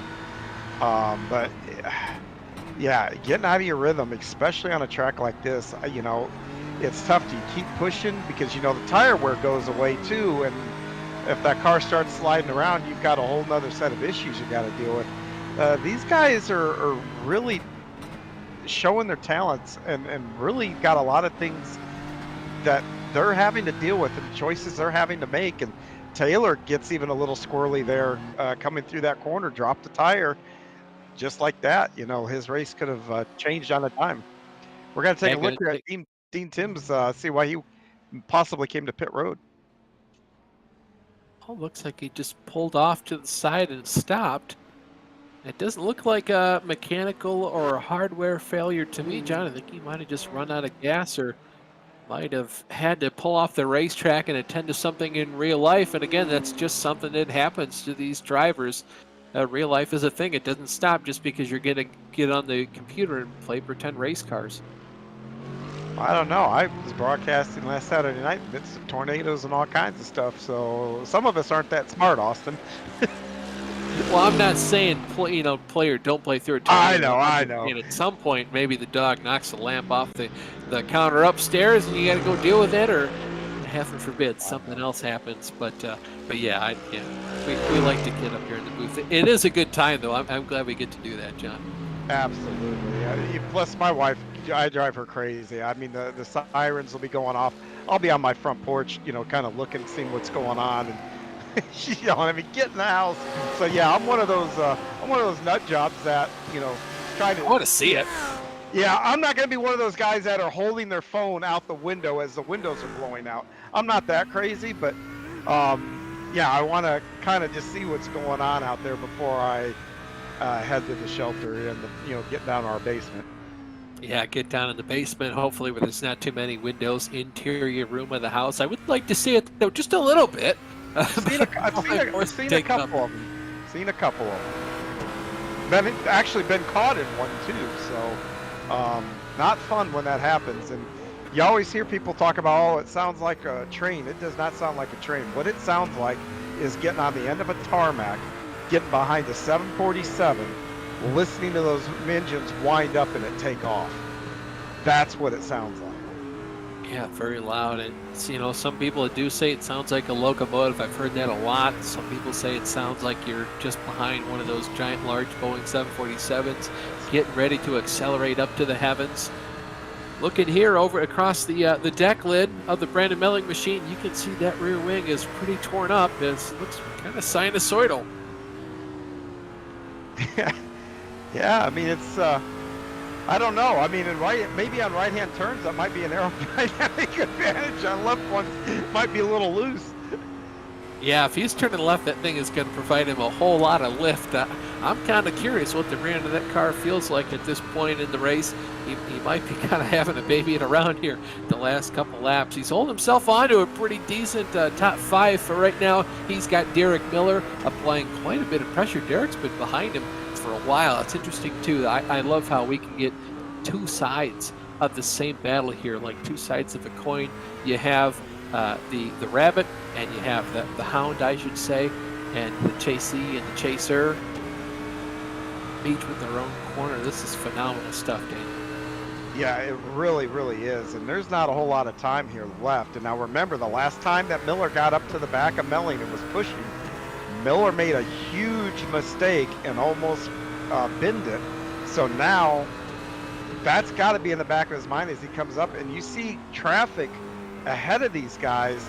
So this is going to be a really exciting finish here between these two guys. Yeah, I'll be interested to see how that lap traffic plays a role in this. 9 times out of 10, those other cars get the blue flags. They do kind of slow down and pull over to the side to just make sure. Whoa! Brandon Melling going really wide there, and Derek Miller is going to be there to take advantage. We'll see if he can have him around the outside. Yeah, I have to think that rear spoiler has him at a real disadvantage. Yeah, well, it's not going to give him the downforce. He's not going to have that stability, especially this through the center of the corner and a corner exit like that. It's probably really helping him down the straights. He's probably got an extra 2 or 3 miles an hour just because of that, and I'm sure that Derek Miller's not all too pleased about that. Yeah, but what the big part of this is when you all of a sudden, the time is ticking down and you start getting pushed from behind him. Melling has just opened up a gap. I kind of wonder now if Miller didn't make a mistake somewhere. But when you start getting pushed and you've got equipment, on the car that could be a little damaged, that's where things can get sketchy real quick. Yeah, and again, these guys approaching that lap traffic we were just talking about. Have to see who it is. Might be John Casey. Let's see if we can take a look at those drivers just up the road from those two. John Casey he's on an island all on his own.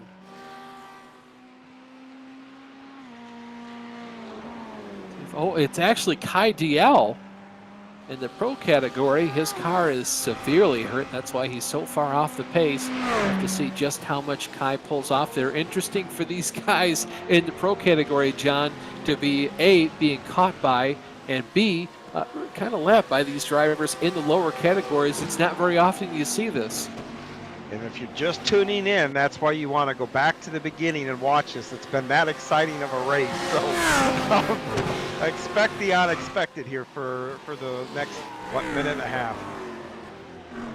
Yeah, and KDL checking himself up just a little bit to make sure he really doesn't interfere with Mark Scott. He's the driver just ahead of those guys, so while they're battling it out for themselves, we've also got Mark Scott, another car in their same category up the road too. Kind of curious here to see if KDL either passes Mark or is just forced to give up the ghost and fall behind those other two drivers. Might be also applying a lot of pressure to Mark right now. Yeah, I don't know if there's anything. Oh, he went wide there. Good job by him. Yeah, Good sportsmanship.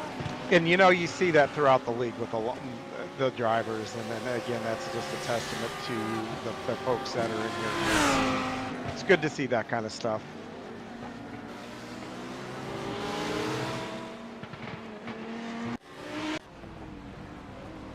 Taking a look at a replay here. Braden Melling.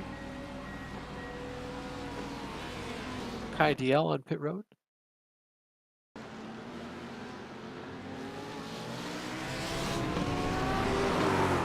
Drop the tire in a round. Wow. That was a big hit. Yeah, and then he that's a huge bounced hit. it. Now, he completely lost that spoiler at one point. Yeah. Oh, we got one. Look, that's Derek Miller. I think. Yeah, off in a big way. Mark Get him Scott. Get him a dirt contract. Wow. Good save. Yeah, Mark Scott having to defend for his life right now. He's got another driver behind him. We can't take a look at who that is. Braden Melling all over him.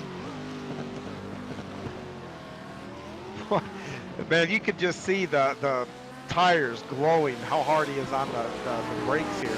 And we've got to be white flag now. Yeah, white flag. Taylor Lane across the start-finish line. Man, Braden Melling.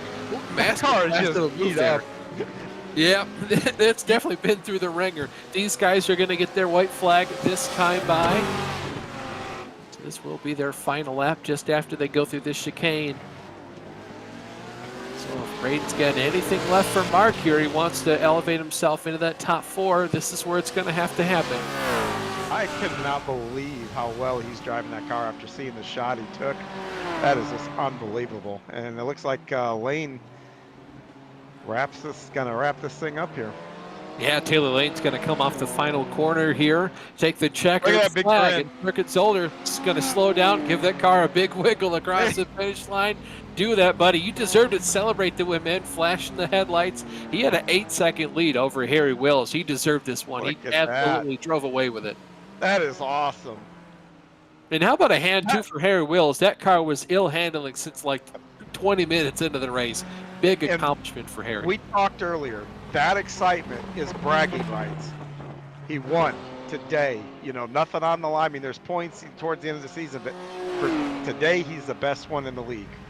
And that is a good feeling. And he gets to carry that into an off week, which would be really nice. Blake Scott takes the checkered flag in the Pro-Am category. Rich Calais going to round out this P2 run for him in this 50-minute endurance race. John Casey in the second position. He'll be the third driver in his category to cross the start-finish line. Aaron Beaver still in the lead. It's just how everything is kind of playing out. He has yet to take the checkered flag still. Kyle Smith going to roll across the start-finish line to round out the final podium position. Aaron Beaver is coming into the final chicane. Side by side across the line. It's a drag race. Miller was part of that too. So that, good Lord, exciting finish there for sure. Yeah, Mark Scott got Braden Melling by 3/100ths of a second, just as Aaron Beaver crosses the start-finish line to win the race in the AM category. Daniel, is there any way possible we can get a replay of that run to the finish for the Pro-Am guys there?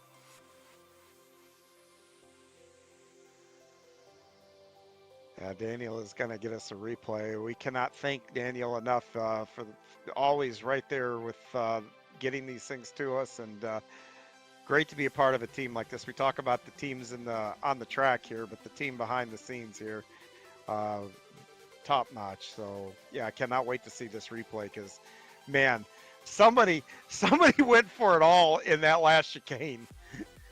Yeah, we certainly do not make Daniel's job any easier than I'm sure he would like it. Us, And these guys on track, they're battling all over the place.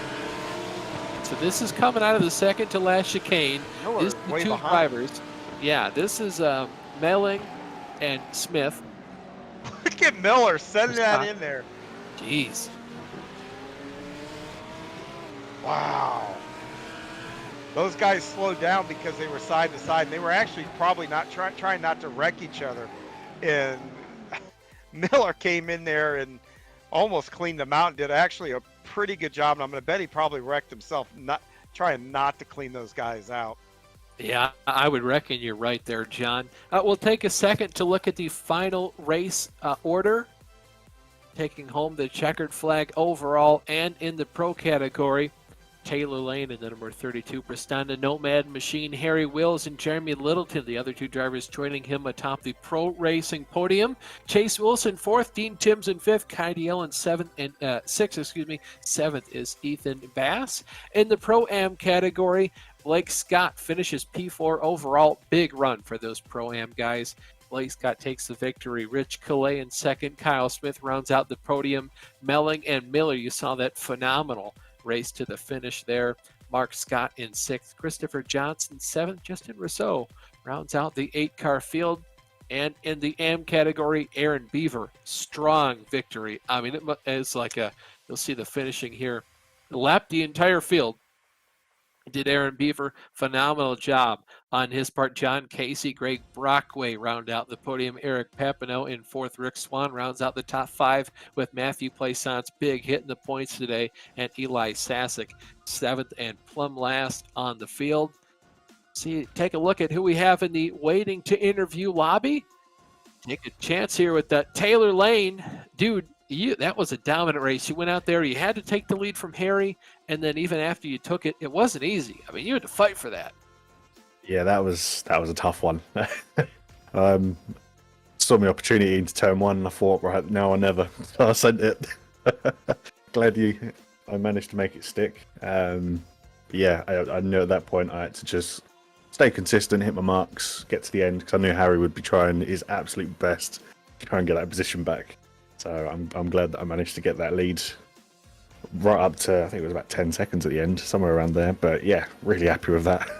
Well, he was for a while, man, and talk me through what was going for your head, because it really looked like you were, I think, at least a second or two faster per sector, and I think you had about a second's worth of pace on him when you were behind, but as soon as you guys swapped positions, it looked like he had the pace advantage. Yeah, so the Mercedes seems to be a bit quicker around here than the BMW. Just everyone's struggling with rotation here. I think it's because the track hasn't been updated in a while. But yeah, the Mercedes just seems to cope with it better. So as soon as you're in clear air, the back end starts to do strange things, especially when it's as hot as it was. Yeah, it was just trying to keep it under control, keeping my head in the right place. And just not buckle into the pressure that was coming from behind from Harry. Yeah, once I went into the pits, I was, with reference from the EU series, I took front tyres because I nearly blew through the entire front tyres in the EU series. So yeah, I think that really helped me open that gap at the end there. That's really good to know. We were kind of curious up here if you guys were going to end up taking tires, so it's good to know that it was kind of a lesson learned there from the E race earlier in the day. But Taylor, last thing I have to do here before I let you go, who do you want to thank for your win today, man? That was awesome. I want to thank you guys for putting on such a good show in the booth. It's not easy doing your job. I've seen it in the back, like in behind the scenes, and I would never be able to do it. I'd also like to give a big thank you to Prestanda Nomads, my team. Great bunch of guys. They've made me feel very welcome recently. So yeah, big thank you to them guys. Well, huge thank you to you for taking the opportunity to talk to us, and B, for thanking us. It's a lot easier to do our job when you guys have racing like that. That was really fun to watch and commentate over. So thank you for that, and congratulations on the win, man. Thank you, man. That was Taylor Lane. He comes home first position in the pro category. John, I believe you caught up now with Blake Scott. I have. Blake, this is John. You got a copy? Hey, John, how you doing? Man, I am doing well. First question I'm going to have to ask you is, how did you survive? This was the most attrition that I've seen, and I'm going to bet track conditions were not ideal, but you made it work. Yeah, no, I did my best to stay out of trouble. The first race, track temp was much lower than the second race. Second race was a little more tricky. The track was super hot, it was super slick, but yeah, managed to stay out of trouble and just, once I got to the front, drove a conservative race, looked after my tires, and came home with another win. So I'm super pumped. Did you make any changes on your car between the sprint there and the second race? Not particularly, just fuel. I didn't really touch any suspension or anything like that, just fuel. Now, we heard a couple guys we interviewed between them talk about taking wing out, and consequently, I saw a lot of guys struggling to keep their back ends on the track, and the higher temperatures also kind of probably played into that. You were able to just drive away and win here tonight, and you're going to go into an off week here. What typically are you going to do here for your off week? You get ready for the next race, or you just kind of decompress and then get away for a little bit, or do you go run something else? No, I definitely, keep at it. My dad and I will always put up practice sessions almost every day, so I'm sure we'll be doing a lot of practicing for the next race. I'll probably jump in a couple of the official IMSA races just to keep that competitive drive going. But yeah, definitely keep myself in the sim, keep myself, fresh and ready to race. Absolutely. Well, I tell you, again, congratulations. Really nice run tonight, man. You really commanded this whole race here and took it and kind of stunk the show up a little bit. They were fighting like mad behind you, though. So if you go back watch it, you'll enjoy that. And anybody you'd like to give anybody you'd like to give a shout out to here and celebrate your win with? Yeah, shout out to the whole team, Aerokinetics. Always putting up sessions for us, providing us setups, great looking cars and liveries. Pops is my practice partner, my co-driver. And grandparents, and always, big thank you to you guys for commentating up in the booth and, making this so much fun to look back on and kind of, reminisce on on these wins. Hopefully they keep coming. Well, you drive like tonight, they are definitely going to keep coming. So congratulations again, and hopefully we see you again in 2 weeks in a pretty familiar spot here in Victory Lane. Thank you, guys. Have a good night. Yep, that's Blake Scott, our winner, I think, in our Pro-Am division. I'll go ahead and talk to Mr. Calais here. You had a good run, obviously not quite the pace you needed to come out of here with the win, man. But the P2 isn't bad, sets you up really nicely for the points. And you got, P6 overall is really good for you guys, especially in the Pro-Am category, to take it to those pro guys. Yeah, it was an interesting race. I'm pretty sure I led a lap or two. I don't know if anybody wants me to sign anything for that, but that was pretty cool. As far as pace goes, just passing was just a nightmare, to say the least. A little bit of rubbing is racing. But yeah, by the time I got some clean air, Mr. Scott was pieced out. So he was just flying. Well, talk me through. We saw you guys have to put yourselves in a lot of inopportune situations there, just trying to make up positions. We're seeing one on the slow-mo replay here as we're talking in the booth with the live feed, rather. Mm-hmm. And you actually ended up getting into a door-to-door situation. I think Derek Miller going in one of the chicanes, and that was a really close opportunity. That was a do-or-die situation, and you were putting those a couple times throughout the night. Yeah, it kind of got to the point where really the only two good spots to, you have to make a move at some point. I was, my race was with Blake, trying to get obviously as close to him as possible, obviously for the points battle. So I couldn't wait forever. as far as trying to make some moves, but yeah, it got to the point a couple laps in where I realized that the only place for me to make a pass would be to kind of play the old NASCAR bump and run. Yeah, but those chicanes are tough for the person on the inside and the outside. I think I had one earlier in the race where car on the inside of me bumped out because he hit the big sausage curb. I hit the big sausage curb on the other side. So yeah, kind of just how it happened. Yeah, well, I mean, this place is just, it's really hard to pass. It's really one of the narrow racetracks as well. But last thing I want to do here, who do you have to thank for your run today? Oh, man. Chase, again, for helping me out this week. A lot of fun working with some of the new guys. Worked a little bit with Kai. That guy was an alien. I don't know how he's so fast. But, yeah, I appreciate them kind of helping me out this week. So big shout out to them. For sure. Well, we'll let you get out of here, buddy. Good run today, and enjoy the off week next week, man. Absolutely. Have a good one, guys. That was Rick Calais. Driver number 76 car brings it home P2 in the Pro-Am category. And John, last but not least, I think we have Matthew Plaisant sitting by, and hopefully he's not too mad. Hey, Matt, this is John. You got a copy? Yeah, I'm here. Hey, bud. Well, coming in, you had the point lead, and going out, I think it's going to be close. The first race, you definitely won, which is going to help you here. But what are your thoughts exiting the second race going into the off week here?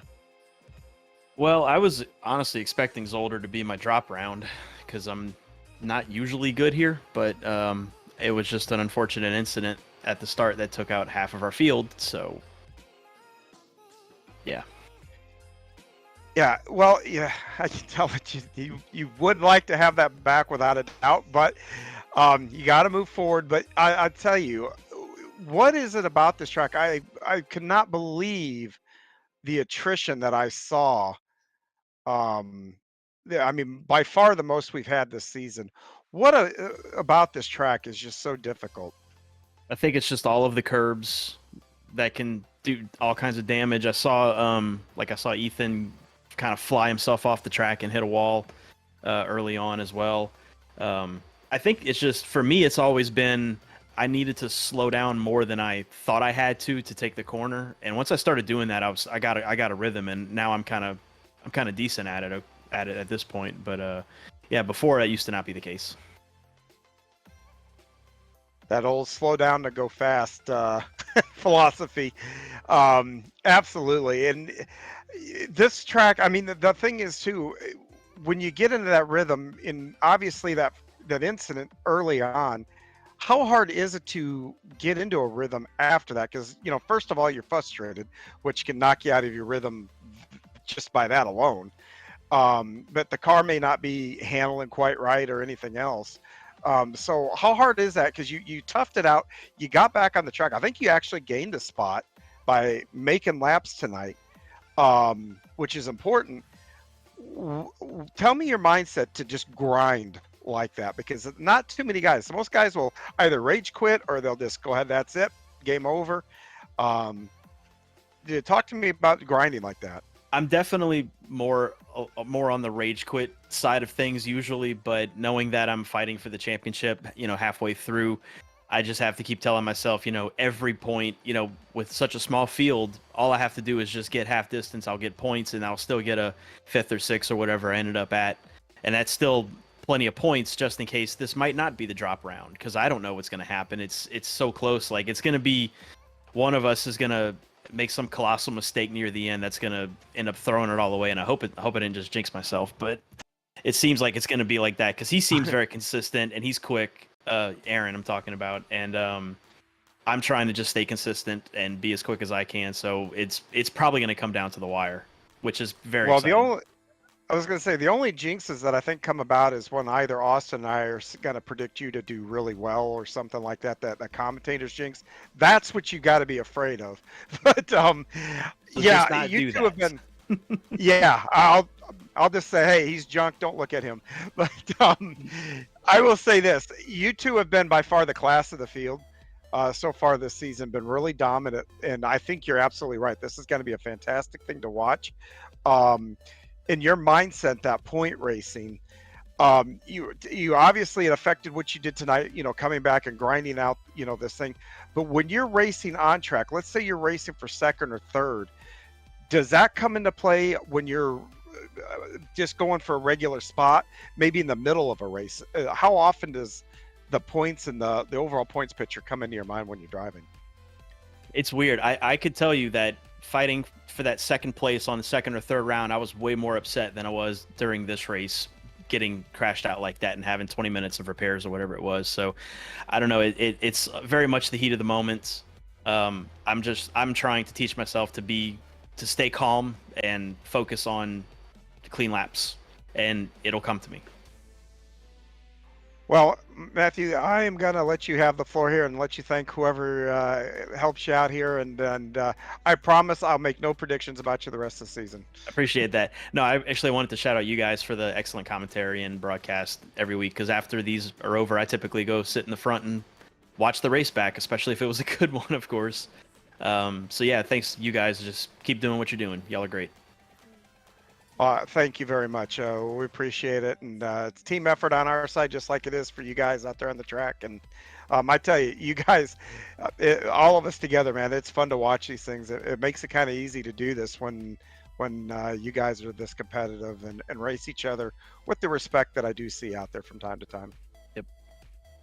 That's Matthew Plaisance, our point leader, coming into tonight. And Austin, we got a week off coming up here, and I don't know about you, but I'm gonna go do some dirt racing on my week off. I think for me, it's just going to be hanging out around here, doing some stuff around the house, hanging out with the girlfriend and seeing the family more next Wednesday night. I'm looking forward to this week off. It's a good opportunity to recharge the batteries for us and the drivers, of course. We're halfway through the season now. We have a really good idea of who the big players are in the championship standings, and I'm excited to see how the second half is going to play out. But in terms of tonight playing out, that's the end of the show. On behalf of myself, Austin Belke, my booth mate John Hine, and our friend, director, producer Daniel Costello behind the scenes, and you yourself at home, thank you so much for watching, and have a good night.